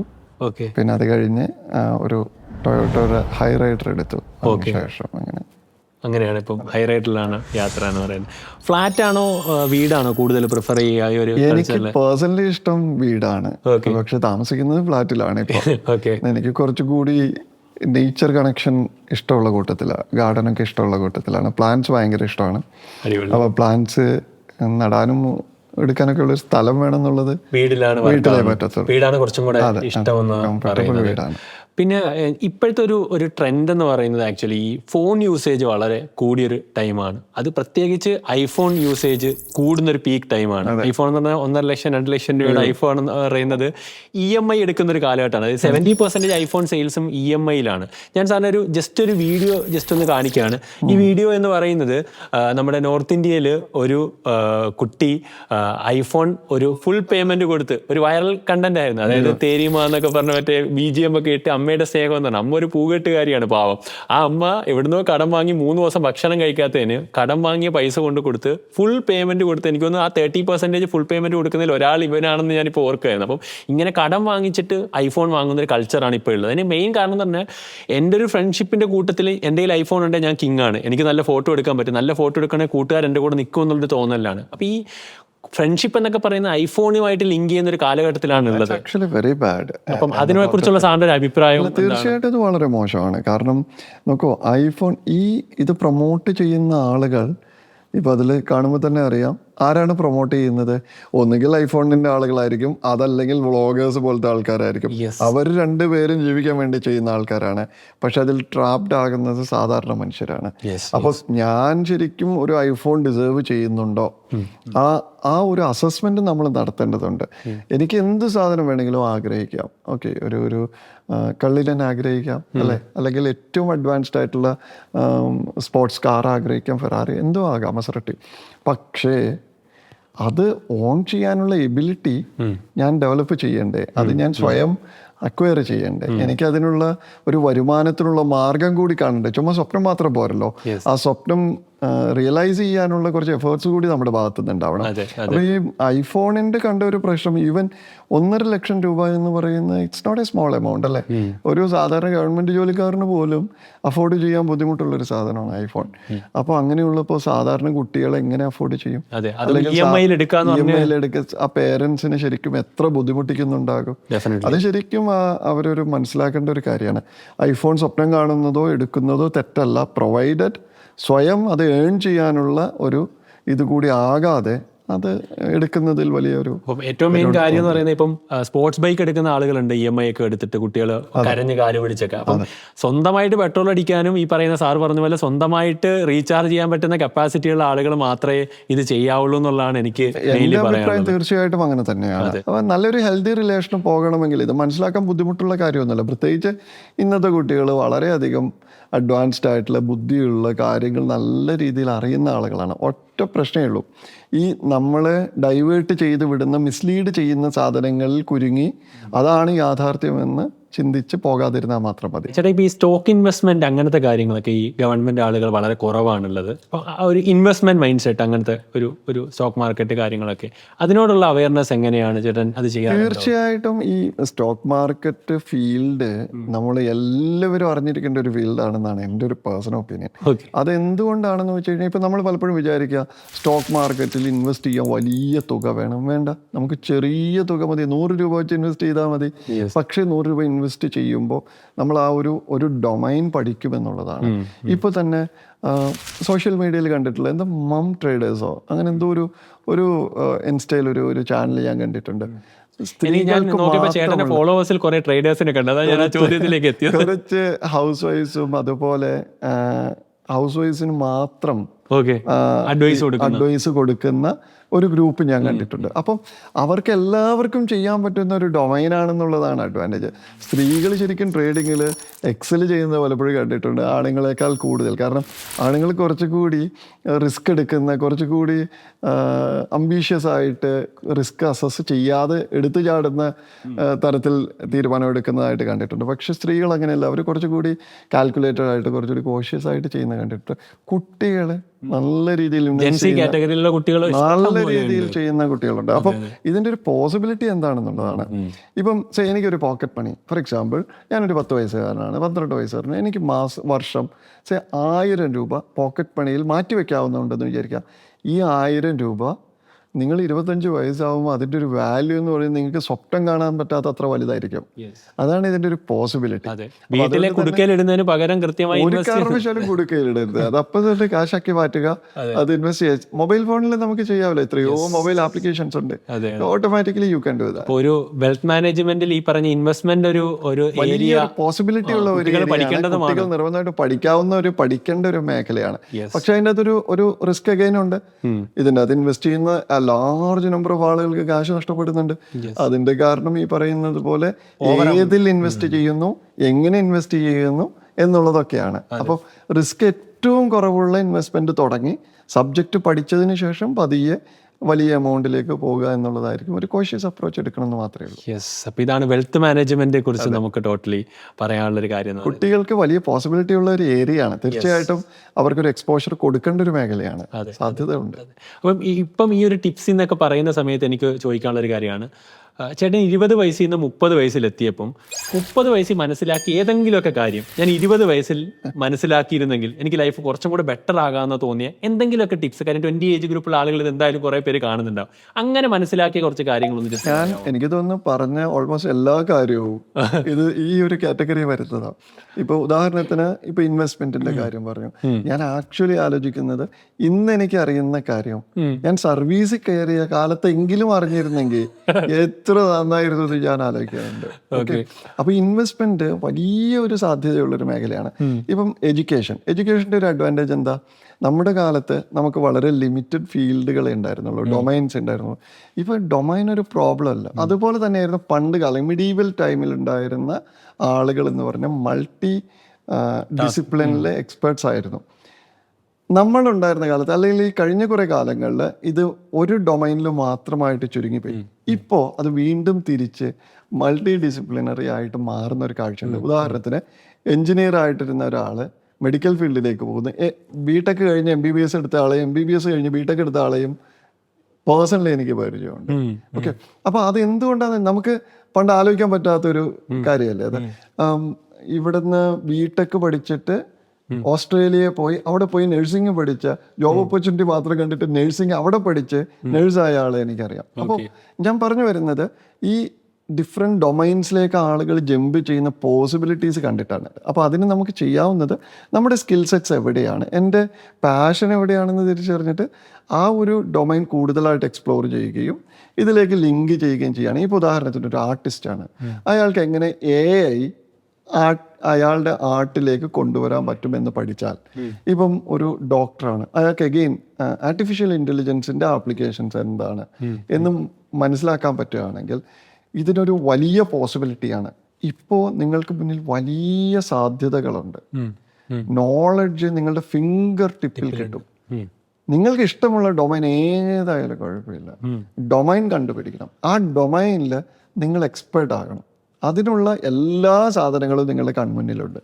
കണ്ടുപിടിക്കുക, അതിന് വേണ്ടിയിട്ട് എഫേർട്ട് ഇടുക, ആ ഡൊമൈനിലെ ദി ബെസ്റ്റ് ആവുക. ചേട്ടൻ്റെ ഒരു ഇപ്പോൾ മോനല്ലേ മോള് 10ാം ക്ലാസ് ആയിട്ട് ചേട്ടനോട് വന്ന് ചോദിക്കുകയാണ്, എനിക്ക് IAS ആവണം. കാര്യം അത് ചേട്ടനോട് ചോദിക്കാനുള്ള കാര്യം ചേട്ടൻ്റെ ചേട്ടനും IAS ആണ്. ഒരു കുടുംബത്തിൽ 2 IAS ഉണ്ടെങ്കിൽ ഡെഫിനറ്റ്ലി എന്തോ ഒരു ട്രിക്ക് നിങ്ങൾക്ക് അറിയാം, എന്തോ ഒരു കാര്യം നിങ്ങളുടെ കയ്യിലുണ്ട്. അപ്പോൾ 10ാം ക്ലാസ്സിൽ പഠിക്കുമ്പം വന്ന് ചോദിക്കുകയാണ്, എനിക്ക് IAS ആവണം. അപ്പം അവൻ +1 +2 എന്ത് സെലക്ട് ചെയ്യണം, ഡിഗ്രി എന്ത് സെലക്ട് ചെയ്യണം, എപ്പോൾ പ്രിപ്പറേഷൻ തുടങ്ങണം, അങ്ങനെ കൊടുക്കാവുന്ന ഒരു കോർ അഡ്വൈസ് എന്തായിരിക്കും? കാര്യം ഇത് കാണുന്ന പേരൻസ് ഉണ്ടാവാം, അല്ലെങ്കിൽ 10ൽ പഠിക്കുന്ന കുട്ടി ഉണ്ടാവും. അപ്പോൾ അവർക്കൊരു ടേക്ക് ഹോം എന്ന് പറഞ്ഞ പോലെ ഏത് ട്രാക്കിൽ പോകുന്നതായിരിക്കും ഏറ്റവും ബെറ്റർ എന്നായിരിക്കും പറയുക? എനിക്ക് അതിനെക്കുറിച്ച് അറിഞ്ഞാൽ കൊള്ളാമെന്നുള്ള. എനിക്ക് ആ ട്രാക്ക് പറഞ്ഞു കൊടുക്കുന്നതിന് മുൻപ് ഇയാൾ ഈ സർവീസിലേക്ക് പോകേണ്ട ആളാണോ ഇല്ല എന്നുള്ള കാര്യം അയാൾ സ്വയം അറിയുന്നത് നല്ലതാണെന്ന് എനിക്ക് തോന്നുന്നു. എനിക്ക് തോന്നുന്നു ഇപ്പോൾ സിവിൽ സർവീസ് ഫീൽഡാണെങ്കിൽ അയാൾ ഫസ്റ്റ് ചോദിക്കേണ്ട ഒരു ക്വസ്റ്റ്യൻ ആക്ച്വലി എന്താണ് ഇയാളെ മോട്ടിവേറ്റ് ചെയ്യുന്നത്. ഒരു സിവിൽ സർവൻ്റ് ആവാൻ മോട്ടിവേറ്റ് ചെയ്യുന്ന ഫാക്ടർ എന്താണെന്നൊരു സ്വയം അസസ് ചെയ്യുന്നതല്ല. പേരൻസ് തന്നെ ചോദിക്കാം, എന്തുകൊണ്ടാണ് സിവിൽ സർവൻ്റ് ആകണം എന്ന് പറഞ്ഞാൽ. അപ്പോൾ അവർ പല കാര്യങ്ങൾ പറയും. കൂടുതൽ പറയും നമ്മുടെ ആൽഫ്രഡ് ചേട്ടനൊക്കെ ഭയങ്കര ഇഷ്ടമാണ് ആളുകൾക്ക്, അതോട് അങ്ങനെ ചിലപ്പോൾ പറയായിരിക്കും, അതിലൊന്നോ. അപ്പം പക്ഷെ അതായിരിക്കരുത് നമ്മുടെ സിവിൽ സർവൻ്റ് ആകാനുള്ള മോട്ടിവേഷൻ. അത് കുഴപ്പമുണ്ടെന്നല്ല പറഞ്ഞു, പക്ഷെ മോട്ടിവേഷൻ അതാകരുത്. മോട്ടിവേഷൻ കുറച്ചുകൂടി കോറായിട്ടുള്ള, കുറച്ചുകൂടി ജെനുവിൻ ആയിട്ടുള്ള, കുറച്ചുകൂടി പാഷൻ ബേസ്ഡ് ഒക്കെ ആയിരിക്കണം. ഇപ്പം ഞാനിങ്ങനെ പോകുമ്പോൾ കണ്ടു, അച്ഛാ അങ്ങനെ കുറേ ആൾക്കാർക്ക് ഒരു ഭക്ഷണം പോലും ഇല്ലാത്ത കുറേ ആൾക്കാർ കഷ്ടപ്പെട്ട് കണ്ടു. അപ്പോൾ അവർക്ക് നമുക്ക് എന്തെങ്കിലും ചെയ്താലോ എന്നിങ്ങനെ ആലോചിച്ചു. അപ്പം നോക്കുമ്പോൾ സിവിൽ സർവീസിലാണെങ്കിൽ കുറേ പേര് എന്തൊക്കെയോ ചെയ്യുന്നത് കാണുന്നുണ്ട്, അങ്ങനെ ചെയ്യാൻ പറ്റുമെന്ന് വിചാരിച്ചു. അങ്ങനെയാണെങ്കിൽ ഒരു നോബൽ കോസാണ്, ഒരു നല്ല ഒരു ജെനുവിൻ സാധനമാണ്. അങ്ങനെ ഒരു പാഷൻ ബേസ്ഡ് ആണെങ്കിൽ അതിന് കുറച്ചുകൂടി ലോങ് ലാസ്റ്റിംഗ് ആയിരിക്കും. ഇതല്ലെങ്കിൽ എന്താ പ്രശ്നം എന്ന് വെച്ചാൽ നമ്മൾ ചെറിയ കാര്യങ്ങൾ കണ്ടു വന്നാൽ പെട്ടെന്ന് നമ്മുടെ മോട്ടിവേഷൻ പോകും. സർവീസിൽ കയറി ഇപ്പം വണ്ടിയുണ്ട്, ബീക്കണുണ്ട്, ഫ്ലാഗ് ഉണ്ട്, പവർ ഉണ്ട് എന്നൊക്കെ പറഞ്ഞു വന്നാൽ 6 മാസം കഴിയുമ്പോൾ അല്ലെങ്കിൽ 1 വർഷം കഴിയുമ്പോൾ ഇതിൻ്റെയൊക്കെ ഒരു ചാമങ്ങ് പോകും. അത് കഴിഞ്ഞ് കഴിയുമ്പോൾ പൊളിറ്റീഷ്യൻ അവിടെ നിന്ന് ഇവിടെ നിന്നും വിളിക്കുന്നു, അവിടെ പ്രശ്നം ഇവിടെ പ്രശ്നം, മൊത്തത്തിൽ നമ്മളിത് മടുക്കാൻ തുടങ്ങും. അപ്പോൾ മടുക്കാതിരിക്കണമെങ്കിൽ നമ്മളൊരു ഡീപ്പ് റൂട്ടഡ് പാഷൻ ഉണ്ടാക്കണം. ഇതിന് ആവശ്യമുള്ള സാധനങ്ങൾ ഇപ്പം നമ്മൾ കുറേ സാധനങ്ങൾ ബൈഹാർട്ട് പഠിക്കുകയോ അല്ലെങ്കിൽ കുറേ സബ്ജക്റ്റുകൾ, ഇന്ന സബ്ജക്റ്റാണ് ഏറ്റവും നല്ലത്, അത് നന്നായിട്ട് ഇപ്പോഴേ പഠിക്കണം എന്ന് വിചാരിക്കാതെ എന്തിനാണ് ആക്ച്വലി ഈ സബ്ജക്ട് പഠിക്കുന്നത്? ഞാനും കേട്ടിട്ടുണ്ട് ജോഗ്രഫി എടുത്താൽ നല്ലതാണ് അങ്ങനെ പറയുന്നത്. പക്ഷെ അതിനൊരു റീസൺ ഉണ്ടാവില്ല. ഞാൻ വിചാരിച്ചിട്ടുണ്ട്, ഞാൻ സിവിൽ സർവീസ് പ്രിപ്പയർ ചെയ്യുമ്പോൾ എന്തിനാണ് ഇത്രയധികം വിഷയങ്ങൾ, ഒരു ബന്ധവും ഇല്ലാത്ത കുറേ അധികം സബ്ജക്റ്റുകൾ എന്തിനാണ് നമ്മൾ പഠിക്കുന്നത്? പണ്ടത്തെ രാജാക്കന്മാർ അങ്ങോട്ടും ഇങ്ങോട്ടും യുദ്ധം ചെയ്തതിന് ഞാൻ എന്ത് ചെയ്യാനാണ് എന്നൊക്കെ ഞാൻ വിചാരിച്ചിട്ടുണ്ട്. പക്ഷെ പിന്നീടാണ് മനസ്സിലാക്കുന്നത് ഈ കാര്യങ്ങളെല്ലാം നമ്മൾ ഈ പഠിക്കുന്ന എല്ലാ ഇൻഫർമേഷനും നിങ്ങൾക്ക് ഒന്നല്ലെങ്കിൽ മറ്റൊരു ഒക്കേഷനിലും വളരെ പ്രാക്ടിക്കലി ആവശ്യമുള്ള കാര്യമാണ്. സബ്ജക്റ്റുകൾ അറിയുക എന്നുള്ളത് അഡ്മിനിസ്ട്രേഷനെ സംബന്ധിച്ചിടത്തോളം വളരെ ഇമ്പോർട്ടൻ്റ് ആണ്. അതല്ലെങ്കിൽ എന്ത് പറ്റുമെന്ന് വെച്ച് കഴിഞ്ഞാൽ, കഴിഞ്ഞ ദിവസം എന്നോട് പറഞ്ഞ ഒരു IPS ഓഫീസർ ഒരു മീറ്റിങ്ങിലേക്ക് ഇരിക്കുമ്പോൾ തമാശയായിട്ട് പറഞ്ഞതാ, ABC എന്തുകൊണ്ട് നടപ്പിലാക്കുന്നില്ല എന്ന് ചോദിച്ചു. അപ്പോൾ എന്താണ് ABC എന്ന് എനിക്ക് അറിയത്തില്ലായിരുന്നു എന്ന് പുള്ളി പറയാം. അപ്പോൾ ABC എന്താണെന്ന് നമ്മൾക്ക് നേരത്തെ പഠിച്ച് മനസ്സിലാക്കിയേ പറ്റുള്ളൂ. അതല്ലെങ്കിൽ സാധാരണക്കാരൻ വന്നിട്ട് എന്തുകൊണ്ട് ABC നടപ്പിലാക്കുന്ന വെച്ചാൽ എന്താ ABC എന്ന് ചോദിക്കാൻ പറ്റില്ലല്ലോ. എന്താണ് ABC എന്നുള്ള ആനിമൽ ബർത്ത് കൺട്രോൾ. ഓക്കെ, അത് പഞ്ചായത്ത് മുനിസിപ്പാലിറ്റിയിലും ഈ സ്ട്രേ ഡോഗ്സിനെ പിടിച്ചിട്ട് ഇത് ചെയ്യുന്ന ഒരു പരിപാടി. അപ്പൊ ഈ കാര്യം നമ്മൾ അറിഞ്ഞല്ലേ പറ്റുള്ളൂ. ഇതിനാണ് നമ്മൾ ഈ നോളജ് ചെറുപ്പം മുതൽ സ്കൂളിൽ പഠിക്കുമ്പോൾ മുതൽ എല്ലാ വിഷയങ്ങളും ഇൻഡെപ്ത് നമ്മൾ മനസ്സിലാക്കുകയും പഠിക്കുകയും ആഴത്തിൽ മനസ്സിലാക്കുകയും ചെയ്യാം. നിങ്ങൾ സർവീസ് കയറിയതിന് ശേഷം ഇതൊന്നും പഠിക്കാൻ സമയം ഉണ്ടാവില്ല. അതുകൊണ്ട് നേരത്തെ തന്നെ പഠിച്ചിട്ട് വരികയേ ഉള്ളൂ ഓപ്ഷൻ. അപ്പം ബേസിക്സ് മൊത്തം അറിയുക എന്നുള്ളത് വളരെ ക്രൂഷ്യലാണ് ഇത് ഗവേൺ ചെയ്യാൻ. ബേസിക്സ് അറിയാൻ കുഞ്ഞായിരിക്കുമ്പോഴേ നല്ല ഒബ്സർവേഷൻ സ്കിൽ ഉണ്ടാകുകയും നമ്മൾ സ്കൂളിൽ പഠിക്കുന്ന സബ്ജക്റ്റ് മതി. ഇപ്പൊ സ്കൂളിൽ +2 വരെ നിങ്ങൾ ചോദിച്ച ക്വസ്റ്റ്യൻ്റെ ആൻസർ ഇതാണ്. +2 വരെ പഠിക്കുന്ന ഒരു കുട്ടിക്ക് എന്താണ് അഡ്വൈസ് കൊടുക്കാൻ പറ്റും? ഒറ്റ അഡ്വൈസേ ഉള്ളൂ. നിങ്ങളെ പഠിപ്പിക്കുന്ന സബ്ജക്റ്റുകളുണ്ടല്ലോ, എല്ലാ സബ്ജക്റ്റുകളും ആ സബ്ജക്റ്റിലെല്ലാം നല്ല കീനായിരിക്കുക. ഒരു 100 ക്വസ്റ്റ്യൻസ് ചോദിക്കുക. അതെന്തുകൊണ്ടായിരിക്കും, അതെന്തുകൊണ്ടാണ് അങ്ങനെ അല്ലാതിരുന്നത്, ഇതിന് മുന്നേ ഇങ്ങനെ അല്ലായിരുന്നല്ലോ പറഞ്ഞത്, അപ്പോൾ അവിടെ എന്തുകൊണ്ടാണ് അങ്ങനെ പ്രശ്നമെന്ന് അങ്ങനെ കണക്ട് ചെയ്ത് പഠിക്കാൻ പറ്റിയ ഈ സബ്ജക്റ്റുകൾ വളരെയധികം യൂസ്ഫുൾ ആയിരിക്കും through out your career life എല്ലായിടത്തും. 1. 2, പാരലായിട്ട് ചെയ്യാവുന്ന അഡീഷണൽ നിങ്ങൾക്ക് കുറച്ചുകൂടി സമയമുണ്ട്, പാഷനും ഉണ്ട്, സ്കില്ലും ഉണ്ടെങ്കിൽ ചെയ്യാവുന്നത് ന്യൂസ് പേപ്പർ വായിക്കുക എന്നുള്ളതാണ്. ഒരു ഹ്യൂമൻ എന്നുള്ളൊരു ടു ദി കോർ എന്ന് പറഞ്ഞൊരു ഐഡിയയിലേക്ക് ഞാൻ പോകുന്നത്. കാര്യം സാറിന് എന്നെ ഏറ്റവും കൂടുതൽ ഇൻസ്പയർ ചെയ്തിട്ടുള്ള സാറിൻ്റെ കോവിഡ് ടൈമിലെ ആക്ടിവിറ്റികൾ, ഈ പറയുന്ന സാറിന് ആളുകളോടുള്ള ഒരു പെരുമാറ്റം, ആ ഒരു ടു ദി ഹ്യൂമൻ, ആ പവർ ഉണ്ടെങ്കിൽ പോലും ആളുകളിലേക്ക് ഇറങ്ങി ചെല്ലാനുള്ളൊരു മനസ്സുണ്ടല്ലോ. ഇപ്പം ഞാനും പേഴ്സണലി അത് തന്നെയാണ് ആഗ്രഹിക്കുന്നത്. എവിടെ എത്തിയാലും ടു ദി കോർ ഹ്യൂമൻ ആയിരിക്കുക എന്നുള്ളൊരു കാര്യമുണ്ടല്ലോ, അതിപ്പോഴും മെയിൻറ്റെയിൻ ചെയ്യാൻ പറ്റുന്നുണ്ടോ? ഇനി എന്തൊക്കെയാണ് സാറിന് അതിൽ ചെയ്യാൻ ആഗ്രഹിക്കുന്നത്? നമുക്ക് ഉള്ള കേരളത്തിൻ്റെ ഒരു അഡ്വാൻറ്റേജ്, നമ്മൾ കുറച്ചുകൂടി മനുഷ്യരായിട്ട് കാണുന്ന കുറച്ചുകൂടി ഒരു ഈക്വൽ ഇതുള്ള ഒരു സൊസൈറ്റിയാണ്. നമ്മൾ ഈ സൊസൈറ്റിയിൽ നിന്ന് വന്നത് കൊണ്ട് തന്നെ നമുക്ക് തീർച്ചയായിട്ടും ആ ക്വാളിറ്റീസ് എല്ലാ മലയാളികൾക്കും ഉണ്ടെന്നുള്ളതാണ്. മറ്റുള്ളവർക്ക് ഇല്ല എന്നല്ല അതിൻ്റെ അർത്ഥം. പക്ഷെ നമുക്കത് വളരെ ഈസി ആയിട്ട് ഉള്ള ഒരു ക്വാളിറ്റിയാണ്. ഞാൻ ഡൽഹിയിൽ പ്രിപ്പയർ ചെയ്യുന്ന സമയത്ത് ഡൽഹിയിൽ ബസ്സിൽ യാത്ര ചെയ്യുമ്പോൾ ആ ബസ് ഒരു കാറുമായിട്ട് ചെറുതായിട്ടൊന്ന് ഉരസിയെന്ന് പറഞ്ഞിട്ട് ആ കാറിൽ നിന്ന് ഡ്രൈവർ ഇറങ്ങി വന്ന് ബസ്സിൻ്റെ അകത്ത് കയറി ഡ്രൈവറൊക്കെ ഇട്ട് അടിക്കുന്നത് ഞാൻ കണ്ടിട്ടുണ്ട്. റോഡ് സൈഡിൽ റിക്ഷ പുള്ളേഴ്സിനെ പുറകിൽ നിന്ന് പോലീസുകാർ വന്നിട്ട് വലിയ ലാത്തി വെച്ച് പുറത്തിനിട്ട് അടിക്കുന്നത് ഞാൻ പലവട്ടം കണ്ടിട്ടുണ്ട്. സ്പീഡിൽ പോയിട്ടില്ല എന്നുള്ള ഒറ്റ കുറ്റം മാത്രമേ ഉള്ളൂ. നമ്മുടെ നാട്ടിൽ അത് നടക്കില്ല. നമ്മുടെ നാട്ടിൽ അത് അക്സെപ്റ്റ് ചെയ്യാൻ പറ്റത്തില്ല. നമ്മൾ നേരെ കാണുന്ന ഒരു മനുഷ്യന്റെ റെസ്പോൺസ് എന്തായിരിക്കും? അത് എന്ത് അക്രമമാണിത്, ദിസ് ഇസ് നോട്ട് റൈറ്റ് എന്നുള്ള ഒരു റെസ്പോൺസ് അത് നമ്മുടെ കൾച്ചറിന്റെ ഒരു ഭാഗമാണെന്ന് എനിക്ക് തോന്നുന്നത്. എനിക്ക് തോന്നുന്നു, ഞാനൊരു ഓഫീസർ എന്ന നിലയ്ക്ക് ഞാൻ സർവീസിൽ വന്നപ്പോൾ ഞാൻ വിചാരിച്ച ഒരു കാര്യം, നമ്മൾ സാധാരണ ബാക്ക്ഗ്രൗണ്ടിൽ നിന്ന് വന്ന ഒരാളെന്ന നിലയ്ക്ക് നമുക്ക് ആഗ്രഹമുള്ള ഒരു ഓഫീസിൽ ഞാൻ കയറി ചെല്ലുമ്പോൾ എനിക്ക് കിട്ടേണ്ട ഒരു റിസപ്ഷൻ എന്താണ്? ഓക്കെ, എൻ്റെ പേരൻസ് ഓഫീസിൽ ചെന്ന് കഴിഞ്ഞാൽ എനിക്കറിയാം അവർക്ക് എന്തൊക്കെ പരിമിതികളുണ്ടെന്നറിയാം. അപ്പോൾ അവർക്ക് ഒരു സാധാരണ ഓഫീസ് സെറ്റപ്പിൽ കിട്ടുന്ന പ്രശ്നങ്ങൾ, അവർ നേരിടാൻ പോകുന്ന പ്രശ്നം എന്താണെന്ന് എനിക്ക് നന്നായിട്ട് അറിയാം. ഞാൻ പലപ്പോഴും കളക്ടറേറ്റിൽ നിന്ന് ലഞ്ച് ബ്രേക്കിനോ മറ്റോ ഇറങ്ങി പോകുമ്പോൾ അല്ലെങ്കിൽ മീറ്റിങ്ങിനൊക്കെ പോകുമ്പോൾ നല്ല പ്രായമുള്ള 60, 70, 80 വയസ്സൊക്കെ ഉള്ള ആളുകൾ വന്നിട്ട് കളക്ടറെ കാണാനായിട്ട് വന്നിട്ട് ഇവിടെ വഴിയിൽ നിന്ന് ഇങ്ങനെ കറങ്ങി തിരിഞ്ഞ് നിൽക്കുന്നതൊക്കെ കാണാറുണ്ട്. ഓക്കെ, എവിടെയാ മോനെ ഈ കളക്ടർ ഇരിക്കുന്നതെന്നൊക്കെ എൻ്റെ അടുത്ത് ചോദിച്ചിട്ടുണ്ട്. കറക്റ്റ്. അപ്പോൾ അടുത്ത റെസ്പോൺസ് നമുക്ക് എന്താ ചെയ്യാൻ പറ്റുക? നമുക്ക് 2 റെസ്പോൺസ് ചെയ്യാം. 1, ഇതിൽ പോയി കഴിഞ്ഞാൽ അവിടെയാണ് കളക്ടറുടെ എന്ന് പറയാം. 2, എന്താ പറയാ, എന്തിനാ വന്നത്, എന്താ ആവശ്യം എന്താണെന്ന് ചോദിക്കാം. അപ്പോൾ ഇങ്ങനെ ഒരു പെൻഷൻ കിട്ടിയിട്ടില്ല. ഓക്കെ, അപ്പോൾ നമ്മൾ എന്ത് ചോദിക്കുക? പരാതി ഉണ്ടോ എന്ന് ചോദിക്കാം. ആ പരാതി മേടിച്ചാൽ കളക്ടറെ സംബന്ധിച്ചിടത്തോളം അതിന് it will take hardly 1 minute solve ചെയ്യാൻ. ഈ പരാതി മേടിക്കുക, അവിടെ വെച്ച് തന്നെ ഓക്കെ ഇത് ഇന്നതാണ്, ഇന്ന സെക്ഷനിലേക്ക് മാർക്ക് ചെയ്തിട്ട് ഇത് അടിയന്തരമായിട്ട് ഇങ്ങനെ നോക്കിയിട്ട് ഇന്ന ദിവസം എനിക്ക് റിപ്പോർട്ട് തരാമെന്ന് എഴുതാനുള്ള സമയമേ ഉള്ളൂ. നമ്മുടെ എക്സ്പീരിയൻസ് വെച്ചിട്ട് ഇതിൽ വളരെ ജെന്യൂൻ ആയിട്ടുള്ള നിർബന്ധമായിട്ടും അറ്റൻഡ് ചെയ്യേണ്ട കുറേ കേസ് ഉണ്ടാവും. നമ്മളിങ്ങനെ വിചാരിക്കുന്നത് ഇവരെങ്ങനെയായിരിക്കും കളക്ടറുടെ അടുത്ത് എത്തുക? ആദ്യമേ പോയിട്ട് പല ഓഫീസുകളിലും പോയി, വില്ലേജ് ഓഫീസിലോ പഞ്ചായത്ത് ഓഫീസുകളിലൊക്കെ പോയിട്ട് നടക്കാതെ വന്നായിരിക്കും. ചിലപ്പം അവിടുത്തെ ഓഫീസർക്ക് ചെയ്തു കൊടുക്കാൻ പറ്റാത്ത കാര്യമായിരിക്കും, അവരുടെ കുഴപ്പമല്ലാതെ. ഓക്കെ, ചിലപ്പം അതൊരു ഹയർ ലെവലിൽ ഡിസിഷൻ വേണ്ടതായിരിക്കും. അങ്ങനെ കറങ്ങിത്തിരിഞ്ഞ് വില്ലേജ് ഓഫീസിൽ പോയി, തഹസിൽദാറിൽ പോയി, RDOയിൽ പോയി ആയിരിക്കും കളക്ടർ വന്നിട്ട് കുറേ കറങ്ങിയിട്ടായിരിക്കും വരിക. ഇതിനൊരു പരിഹാരം ഇവിടെ ഇല്ലെങ്കിൽ പിന്നെ ഇവരെവിടെ പോകും? ഇത് നമ്മളൊന്ന് ആലോചിച്ച് കഴിഞ്ഞാൽ ഇതിൽ നമുക്ക് എഴുതുമ്പോൾ ചില കേസുകൾ എടുത്ത് നമുക്ക് പെട്ടെന്ന് മനസ്സിലാവും ഇതിൽ ജെന്യുവിൻ കേസ് ഏതാണ് അല്ലാത്തത് ഏതാണ്. പിന്നെ ഒരു പ്രശ്നം എന്താണെന്ന് വെച്ച് കഴിഞ്ഞാൽ നമ്മളും മനുഷ്യരാണല്ലോ, വലിയ സ്ട്രെസ്സിലൂടെ കടന്നു പോകുമ്പോൾ ഈ അറ്റൻഷൻ ടു ദി ഡീറ്റെയിൽസ് കൊടുക്കാൻ ഒരു പക്ഷെ പറ്റിയെന്ന് വരില്ല. ഞാൻ ഇപ്പോഴും വിചാരിക്കാറുള്ള ഒരു കോളുണ്ട്. എനിക്ക് രാത്രി 1 മണി 1:30 2 മണിക്കൊക്കെ ഒരു കോള് വരികയാണ് ഒരു ദിവസം രാത്രി കളക്ടറായിട്ടിരിക്കുമ്പോൾ. ഓക്കെ, അപ്പോൾ കോള് വന്നു, ഫോൺ എടുത്തു. ഓക്കെ, റിപ്പീറ്റഡ് ആയിട്ട് കോള് വരുമ്പോൾ നമുക്കൊരു പേടിയാണ്. കാര്യം എന്തെങ്കിലും ഡിസാസ്റ്റർ എന്തെങ്കിലും പ്രശ്നങ്ങളൊക്കെ ആയിരിക്കും ചിലപ്പോൾ, അല്ലെങ്കിൽ ഇത്രയും റിപ്പീറ്റഡായി കോള് വരില്ല. എടുത്തപ്പോൾ പ്രശ്നം ഇയാള് കോവിഡിൻ്റെ സമയത്താണ്. ഇയാള് തമിഴ്നാട്ടിൽ നിന്ന് വന്ന് ഇടുക്കി ബോർഡറിൽ നിൽക്കുകയാണ്, പോലീസ് കടത്തി വിടുന്നില്ല. ഇതാണ് പ്രശ്നം. അത് വെളുപ്പിന് രാത്രി 1:30 2 മണിക്ക് കളക്ടർ വിളിച്ചു പറയേണ്ട വിഷയമല്ല, അത് അയാൾ വിചാരിക്കേണ്ട വിഷയമാണ്. പക്ഷെ ഞാൻ വിചാരിച്ച എന്താണെന്ന് വെച്ചാൽ എന്തായാലും എൻ്റെ ഉറക്കം പോയി, എന്തായാലും എഴുതേറ്റു. ഓക്കെ, ഇത് സോൾവ് ചെയ്യുന്നതാണ് ബെസ്റ്റ് ഓപ്ഷൻ. കറക്റ്റ്. അപ്പോൾ ഞാൻ ചോദിച്ചു, എന്താ ചേട്ടാ പ്രശ്നം?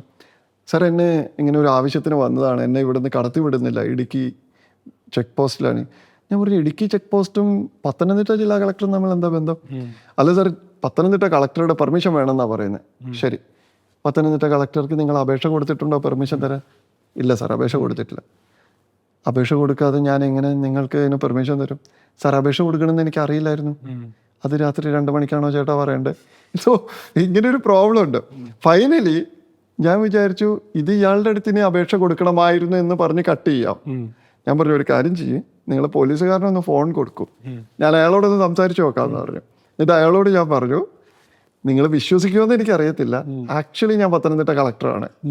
ഓക്കെ, ഇയാളെ പറ്റുകയാണെങ്കിൽ ഒന്ന് വിടും.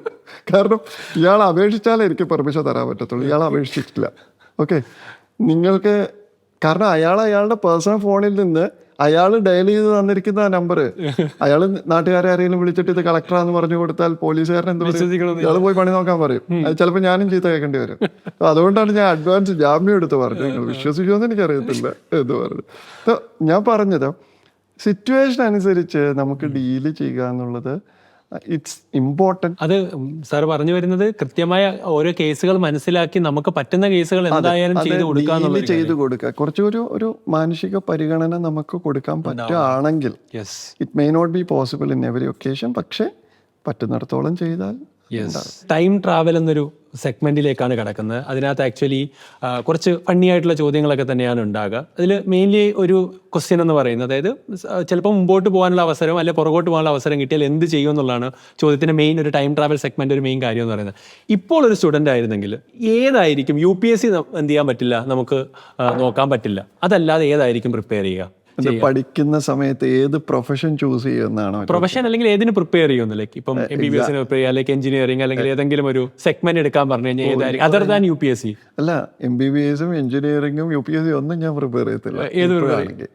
എനിക്ക് തോന്നുന്നു ഇപ്പോൾ എനിക്ക് ഏറ്റവും ഇംപ്രസീവായിട്ട് തോന്നുന്നത് ഫിനാൻസ് ആണ്, അല്ലെങ്കിൽ എക്കണോമിക്സ് ആണ്. കാരണം ഈ എല്ലാ കാര്യങ്ങളെയും ഗവേൺ ചെയ്യുന്ന ഒരു ഫീൽഡ്, ഒരു ഡൊമൈൻ എന്ന് പറയുന്നത് എക്കണോമിക്സ് ആണ്. കറക്റ്റ്. അപ്പോൾ ബിസിനസ് ആണ്. കറക്റ്റ്. ഇതിന്റെ എല്ലാത്തിൻ്റെയും അൾട്ടിമേറ്റ് വന്ന് നിൽക്കുന്നത് ഈ ഫീൽഡുകളാണ്. അപ്പോൾ ഇതിലേക്ക് കുറച്ചുകൂടി എക്സ്പോഷർ കിട്ടുന്ന ആഗ്രഹിക്കുന്ന ബിസിനസ്സിലേക്ക് എത്തണം എന്ന് പറഞ്ഞതിൽ സന്തോഷം. അപ്പം അതായിരിക്കും ഒരു ഓണ്ടർപ്രണർഷിപ്പ് അല്ലെങ്കിൽ ഒരു പറയുന്ന ഒരു CA അങ്ങനത്തെ ഒരു എക്കണോമിക് സൈഡ് കുറച്ചും കൂടെ സെലക്ട് ചെയ്യാനാണ് ഇഷ്ടപ്പെടുന്നത്. അപ്പം അത് ഒരു ആസ് എ കളക്ടർ മൈൻഡിലുള്ളത് വളരെ സന്തോഷമായിട്ട് എനിക്കും തോന്നുന്നു. അടുത്തൊരു കാര്യം എന്ന് പറയുന്നത്, ഒരു കമ്പനി തുടങ്ങാൻ ഒരു ഓപ്പർച്യൂണിറ്റി കിട്ടുകയാണെങ്കിൽ, അതായത് IAS അല്ല, പകരം ഒരു കമ്പനിയാണ് തുടങ്ങാൻ വേണ്ടി പോകുന്നതെങ്കിൽ ഏത് സെഗ്മെന്റിലുള്ള കമ്പനി ആയിരിക്കും സ്റ്റാർട്ട് ചെയ്യുക? നമ്മുടെ സൈഡിലേക്ക് അല്ല, അത് പക്ഷേ അതിന് റീസൺ ഉണ്ട് കേട്ടോ. ഓക്കെ, കാരണം എന്താണെന്ന് വെച്ച് കഴിഞ്ഞാൽ നമ്മൾ നോക്കും, നമുക്ക് ഇന്ത്യയുടെ ഒരു പൊട്ടൻഷ്യല് അറിയുന്ന ഒരാൾ ഇന്ത്യക്ക് പുറത്ത് പോകില്ല. ഓക്കെ, ഏതൊരു ഡൊമൈൻ എടുത്തോളൂ, നിങ്ങളൊരു ആർട്ടിസ്റ്റ് ആണെന്ന് വിചാരിക്കും, നിങ്ങളൊരു പെയിൻറ്റർ ആണെന്ന് വിചാരിക്കും, നിങ്ങളൊരു ഓഫ് കോഴ്സ് ഒരു ഓൺട്രപ്രനർ ആണെന്ന് വിചാരിക്കും, നിങ്ങളൊരു പ്രൊഡക്റ്റ് ഡിസൈൻ ചെയ്ത് ഇറക്കുന്ന ഒരാളാണെന്ന് വിചാരിക്കും,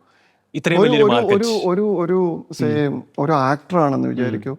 ഇത്രയും വലിയൊരു ഫാൻ ഫോളോയിങ്, ഇത്രയും വലിയ ഒരു ഫോളോവേഴ്സിനെ കിട്ടുന്ന രാജ്യം എവിടെയുണ്ട്?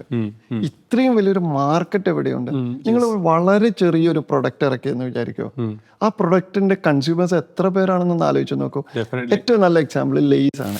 ലേസിന്റെ 5 രൂപയുടെ പാക്കറ്റ് മേടിക്കാത്ത എത്ര മനുഷ്യർ ഈ ഇന്ത്യ മഹാരാജ്യത്തുണ്ടാകും? ഏറ്റവും സ്ട്രീറ്റിൽ ബഗേഴ്സായിട്ട് നടക്കുന്ന ആളുകളുടെ കുട്ടികൾക്ക് പോലും അവർ മേടിച്ചു കൊടുക്കുന്ന 2 രൂപയുടെ 5 രൂപയുടെ ലേസ് പാക്കറ്റ് മേടിച്ചു ഡിസ്ട്രിബ്യൂഷൻ അത്രയും വൈഡ് റീച്ചാണ് അല്ലെ. അപ്പൊ ഇത്രയും വലിയൊരു പോസിബിലിറ്റി ഉള്ള ഒരു രാജ്യമാണ് ഇന്ത്യ. ആ ഒരു പോസിബിലിറ്റി നമുക്ക് മനസ്സിലാക്കുക. അപ്പൊ ആ ഒരു സോഷ്യൽ ചേഞ്ച് കൊണ്ടുവരാൻ എട്ടെക് ഇത് വണ്ടർഫുൾ ഓപ്ഷൻ. അടുത്ത ഒരു ടൈം ട്രാവൽ ക്വസ്റ്റ്യൻ ആണ്. വേൾഡ് ഹിസ്റ്ററിയിൽ ഒരാളെ കാണാനുള്ളൊരു ഓപ്പർച്യൂണിറ്റി കിട്ടി, ഒരു പഴയ ആളെ കാണാൻ ഓപ്പർച്യൂണിറ്റി കിട്ടിയെങ്കിൽ ആരെയായിരിക്കും കാണുക, എന്തുകൊണ്ടാണ് കാണുക എന്നുള്ളത്? അലക്സാണ്ടർ അല്ലെങ്കിൽ നെപ്പോളിയൻ അല്ലെങ്കിൽ അതുപോലുള്ള ഹിസ്റ്റോറിക്കൽ ഫിഗേഴ്സ് ഉണ്ടല്ലോ, ഈ ആളുകളുടെ ചരിത്രം ഒന്ന് വായിച്ചു നോക്കിക്കഴിഞ്ഞാൽ നമ്മളിങ്ങനെ അത്ഭുതപ്പെട്ടു പോകും. ഇപ്പം നമ്മൾ TV-യിലൊക്കെ കാണുമ്പോൾ ഒരാൾ 32 കിലോമീറ്റർ 50 കിലോമീറ്റർ 100 കിലോമീറ്റർ നടന്നു, 200 കിലോമീറ്റർ സൈക്കിൾ ചവിട്ടി എന്നൊക്കെ പറയുമ്പോൾ നമ്മൾ വലിയ അത്ഭുതത്തോടെ കാണുകയാണ്. ഇത് 2000 വർഷം മുന്നേ ഒരു 10-40 രാജ്യങ്ങൾ 50 രാജ്യങ്ങളൊക്കെ കുതിരപ്പുറത്തിരുന്ന് 6 മാസം 1 കൊല്ലം 5 കൊല്ലം 10 കൊല്ലം കൊണ്ടൊക്കെ ട്രാവൽ ചെയ്ത് അവിടെ പോയി ഒരു ഭാഷയും ഒരു സാധനവും അറിയാത്ത നാട്ടിൽ പോയി യുദ്ധം ചെയ്ത് ആ രാജ്യം മൊത്തം കീഴടക്കിയ മനുഷ്യരെന്ന് പറഞ്ഞാൽ അവരുടെ കപ്പാസിറ്റി ഇമാജിൻ ചെയ്യാൻ പറ്റത്തില്ല. ഞാൻ പലപ്പോഴും വിചാരിക്കാറുണ്ട്, നമ്മുടെ നാട്ടിൽ നടന്നിട്ടുള്ള ഈ ഹിസ്റ്റോറിക്കൽ വാർസ് ഉണ്ടല്ലോ, ഈ യുദ്ധത്തിന്റെ മുഴുവൻ ഗതി മാറുമായിരുന്നു ഇതേപോലെ ഒരു സാധനം ഉണ്ടായിരുന്നെങ്കിൽ, ഒരു മൊബൈൽ ഫോൺ ഉണ്ടായിരുന്നെങ്കിൽ. കാരണം ഇവിടുന്ന് ഇത്രയും വലിയൊരു ആർമി അങ്ങോട്ട് പോയിട്ടുണ്ടെന്ന് ഒരു മെസ്സേജ് വന്നാൽ തീർന്ന് യുദ്ധം പൊളിഞ്ഞ്. കാരണം ഈ ഇൻഫർമേഷൻ ഒരിക്കലും ഉണ്ടായിരുന്നില്ല.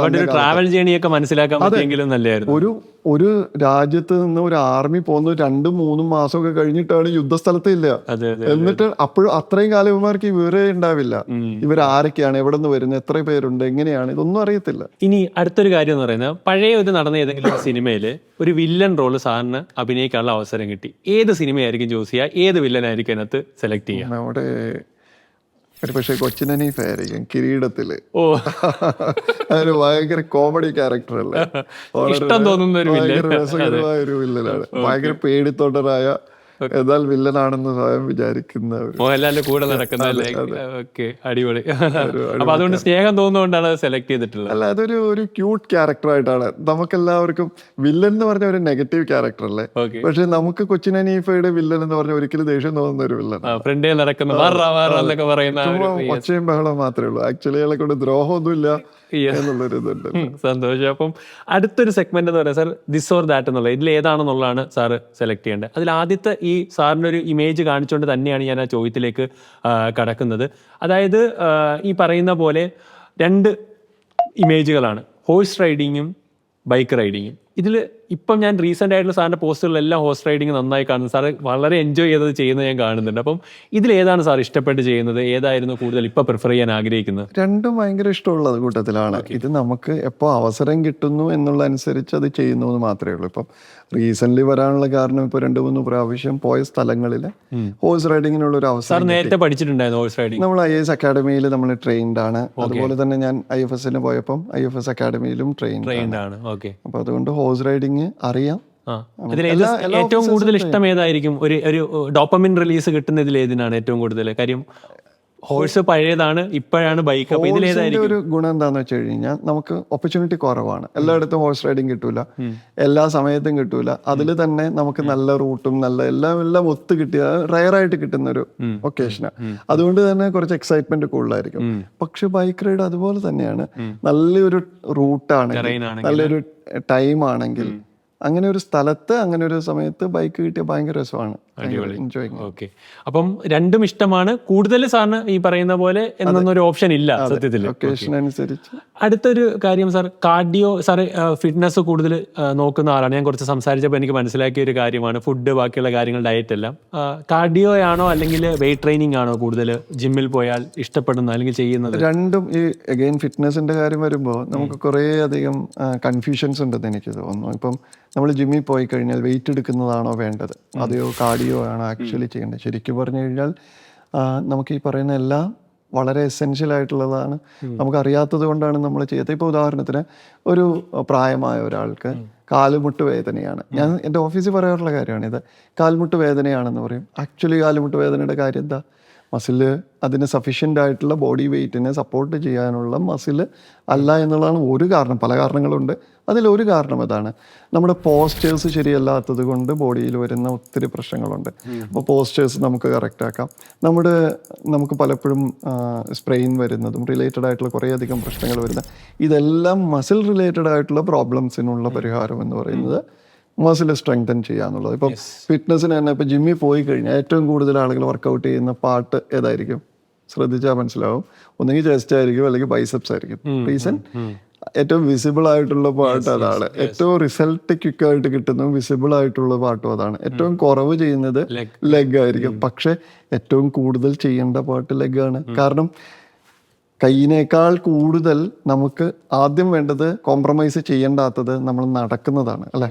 എന്നാൽ കാർഡിയോയോ, ഇനി നോക്കൂ, നിങ്ങൾ വളരെ നല്ല മസിലുള്ള ഒരാളോട് 100 മീറ്റർ ഓടാൻ പറഞ്ഞു നോക്കുക, ചിലപ്പോൾ ഓടത്തില്ല അയാൾ.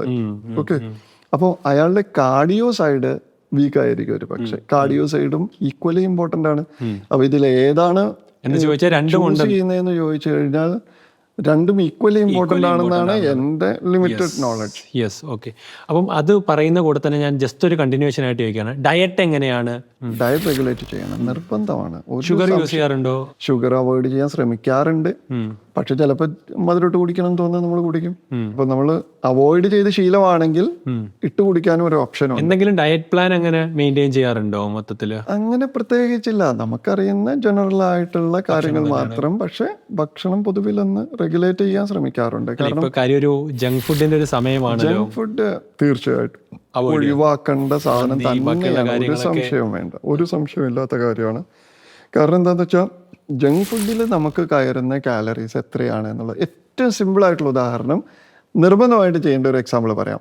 നിങ്ങൾ കോക്കും പെപ്സിയും ഒക്കെ കുടിക്കുന്ന ആളുകളാണെങ്കിൽ ഈ കോക്കിൻ്റെ ഒരു ബോട്ടിൽ മേടിക്കുമ്പോൾ എടുത്ത് നോക്കുക, അതിൻ്റെ ബാക്കിൽ എഴുതിയിട്ടുണ്ടാകും ഇത്ര കാർബോഹൈഡ്രേറ്റ്, ഇത്ര ഷുഗർ എന്ന് എഴുതിയിട്ടുണ്ടാകും. എത്രയാണെന്ന് നോക്കുക.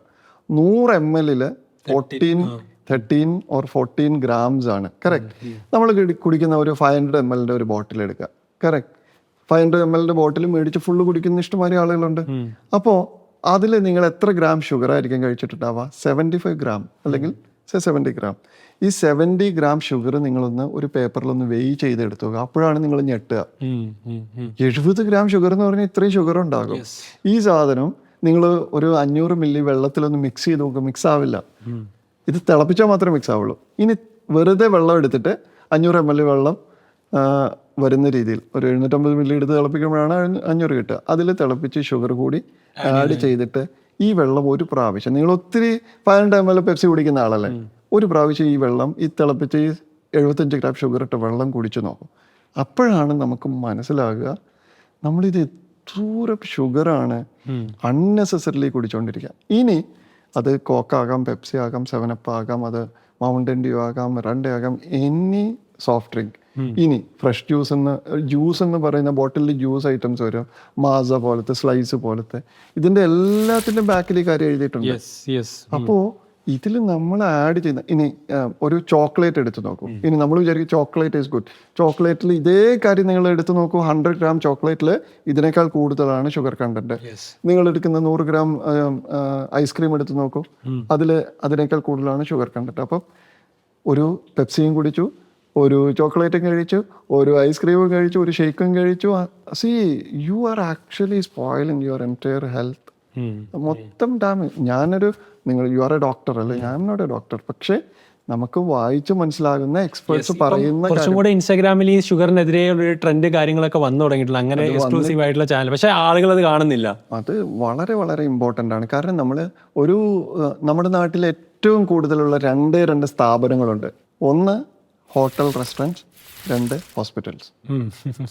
ഇത്രയും അധികം ഹോസ്പിറ്റൽസും ഇത്രയധികം ഹോട്ടൽസും ഉള്ള ഒരു നാട് ഞാൻ ഇത്രയും കാലത്തിനിടയ്ക്ക് കണ്ടിട്ടില്ല. നിങ്ങൾ ഏത് സ്റ്റേറ്റ് വേണം പോക്കോ, ഏത് രാജ്യത്ത് ഹോസ്പിറ്റൽസും ഹോട്ടൽസും അതേപോലെ തന്നെ ഹാൻഡ് ഇൻ ഹാൻഡ് ആണ്. ഇത് ഡയറക്ട്ലി റിലേറ്റഡ് ആണെന്നുള്ളതാണ് എനിക്ക് തോന്നുന്നത്. അത്രയും ഓപ്പർച്യൂണിറ്റി ഈ കേരളത്തിലുള്ളതുകൊണ്ടാണ് എല്ലാ MNCs ഇവിടെയാണ് ഇൻവെസ്റ്റ് ചെയ്യുന്നത്. ഇതിൻ്റെ അകത്ത് ആളുകളെ കൊണ്ട് കമന്റ് ചെയ്യാൻ പറയൂ, ഇതിൽ ഇത്രയും അധികം ബേക്കറീസ് ഉള്ള ലോകത്തിലെ ഏതെങ്കിലും രാജ്യങ്ങളിൽ വന്നിട്ടുണ്ടോ?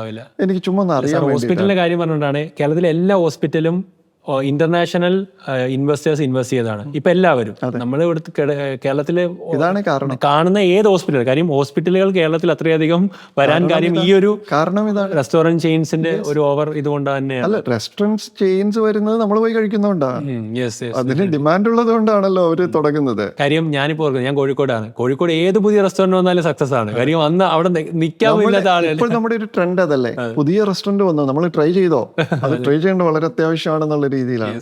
അപ്പം അടുത്തൊരു കാര്യം എന്ന് പറയുന്നത് സാർ ഇതായിരുന്നു, നമ്മൾ ദിസ് ഓർ ദാറ്റ് തന്നെയാണ്. അതില് ലോങ് മീറ്റിംഗ്സ് ആണോ അതോ ഫീൽഡ് വിസിറ്റ് ആണോ സാറിന് കൂടുതൽ ഇഷ്ടം? മീറ്റിങ്ങിലേക്കാൾ എനിക്കെപ്പോഴും ഔട്ട്ഡോർ ആണ് ഇഷ്ടം, വിസിറ്റുകളാണ്. അപ്പോൾ ഞാൻ ഏത് പോസ്റ്റിലിരുന്നാലും ആഴ്ചയിൽ ഒന്നോ രണ്ടോ ദിവസം വിസിറ്റ് ആളുകളിലേക്ക് ഇറങ്ങി ചെല്ലാനുള്ളൊരു അഡ്വാൻറ്റേജ്. Okay sir. അടുത്ത ചുമ്മാ ഞാൻ കാഷ്വൽ ആയിട്ട് ചോദിക്കുന്നത്, മെലഡീസ് ആണ് അടിപൊളി സോങ് ആണ്? സോങ് കേൾക്കുവാണെങ്കിൽ ഏതാണ്? മെലഡീസ് തന്നെയാണ്. Okay, great. ഇനി അതിൽ ഏറ്റവും ഫേവറേറ്റ് സിംഗർ അങ്ങനെ ആരെങ്കിലും ഉണ്ടോ? റൈറ്റ് പറയാം. യേശുദാസ് അല്ലാതെ പിന്നെ യെസ്, അടിപൊളി. ഇനി ഫോർമൽസ് ഓർ കാഷ്വൽസ്? ചുമ്മാ ഒരു കാഷ്വൽ ആയിട്ട് തന്നെ ചോദിക്കാണ്. കൂടുതൽ ഇഷ്ടം പ്രൊഫഷണൽ ഇത് വെച്ചിട്ട് ഫോർമൽ ആണ് കൂടുതൽ. പക്ഷെ അത് ഞാൻ ഇടയ്ക്ക് ചിന്തിക്കാറുണ്ട്, ഈ പൊളിറ്റീഷ്യൻസും അഡ്മിനിസ്ട്രേറ്റീവും ഡ്രസ് കോഡ് ഉള്ളതുകൊണ്ടാണ് കാഷ്വൽസിലേക്ക് എന്തുകൊണ്ട് പൊക്കൂടാന്നുള്ളൊരു ഞാൻ പലപ്പോഴും വിചാരിക്കാറുണ്ട്. എനിക്ക് ഇഷ്ടം ആക്ച്വലി കാഷ്വൽ ആണ്. ഓക്കെ. പക്ഷെ നമ്മൾ ഒരു ജീൻസും ടീഷർട്ടും ഇട്ട് ഓഫീസിൽ ചെന്ന് കഴിഞ്ഞാൽ മൊത്തത്തിൽ ഒരു ഇൻഡൈജഷനാണ്. ഓക്കെ. ഞാൻ പൊളിറ്റീഷ്യൻസ് ഒക്കെ എല്ലാവരും വൈറ്റ് ഇട്ട് പോകുമ്പോൾ ആലോചിക്കാറുണ്ട്, ഇവർക്കൊക്കെ ട്രെൻഡി ആയിട്ട് കുറച്ച് ഡ്രസ്സൊക്കെ. പക്ഷേ ഞാൻ ഫീൽഡ് വിസിറ്റുകൾ എപ്പോൾ പോയാലും കാഷ്വൽസ് ആണ് ഇടുക. ഓക്കെ. ഒഫീഷ്യൽ അല്ലാത്ത ഏതൊരു ഒക്കേഷനിലും എന്നെ കാഷ്വലിലാണ് കാണുക. ഓക്കെ. പക്ഷെ നിങ്ങൾ കാണുന്നത് കൂടുതലും ഒരു ഒഫീഷ്യൽ സെറ്റിങ്ങിലായിരിക്കും, അതുകൊണ്ട് ഫോർമൽസ് ആയിരിക്കും കൂടുതലുണ്ട്. അപ്പൊ ആദ്യം തുടങ്ങിയത് നമ്മൾ ആ ഒരു സാർ വിളിയിലാണ്. കുറെ സ്ഥലത്ത് ചേട്ടൻ മാറ്റി ഇപ്പൊ ഒരു ലെവലിലേക്ക് ഞാൻ എത്തിയിട്ടുണ്ട്. ഇപ്പൊ ഇനി ആ ഒരു റിലേഷൻഷിപ്പ് അങ്ങനെ തന്നെ പോട്ടെ. കാര്യം ഞാൻ എപ്പോഴും പറയും, ഹൈറാർക്കിയിൽ ടോപ്പിലുള്ള ആള് അത് ഡിസിഷൻ എടുത്ത് താഴെയുള്ള ആൾ കൊടുത്തു കഴിഞ്ഞാൽ ആൾക്ക് കുറച്ചും കൂടെ കണക്ട് ചെയ്യാൻ വേണ്ടി അത് പറ്റും. അപ്പം ആ തുടക്കം തൊട്ട് ഇവിടം വരെയുള്ള ഒരു ജേണിയിൽ നമ്മൾ പറഞ്ഞ പോസിറ്റീവ് കാര്യങ്ങൾ അവർ പോസിറ്റീവായിട്ട് തന്നെ എടുക്കും. അവരുടെ ഫീഡ്ബാക്ക് എല്ലാം അവർ കമന്റ് ബോക്സിൽ അറിയിക്കും. ഇനിയും ഇതുപോലത്തെ സെഗ്മെന്റ്സ് കണ്ടിന്യൂ ചെയ്യാൻ ഞാനും ആഗ്രഹിക്കുന്നുണ്ട്. നമ്മൾ എത്രത്തോളം കോടിയിലായിട്ട് സംസാരിച്ചു എന്നുള്ളതാണ്, എത്രത്തോളം വാംത്തുണ്ടായിരുന്നു ആ സംസാരത്തിൽ എന്നുള്ളതല്ലേ കാര്യം. അത് തന്നെയാണ് നമ്മുടെ എൻറ്റയർ പ്രൊഫഷനിലും റിഫ്ലക്റ്റ് ചെയ്യേണ്ടത്. തീർച്ചയായിട്ടും I am very happy to associate with. Thank you for coming. Thank you so much.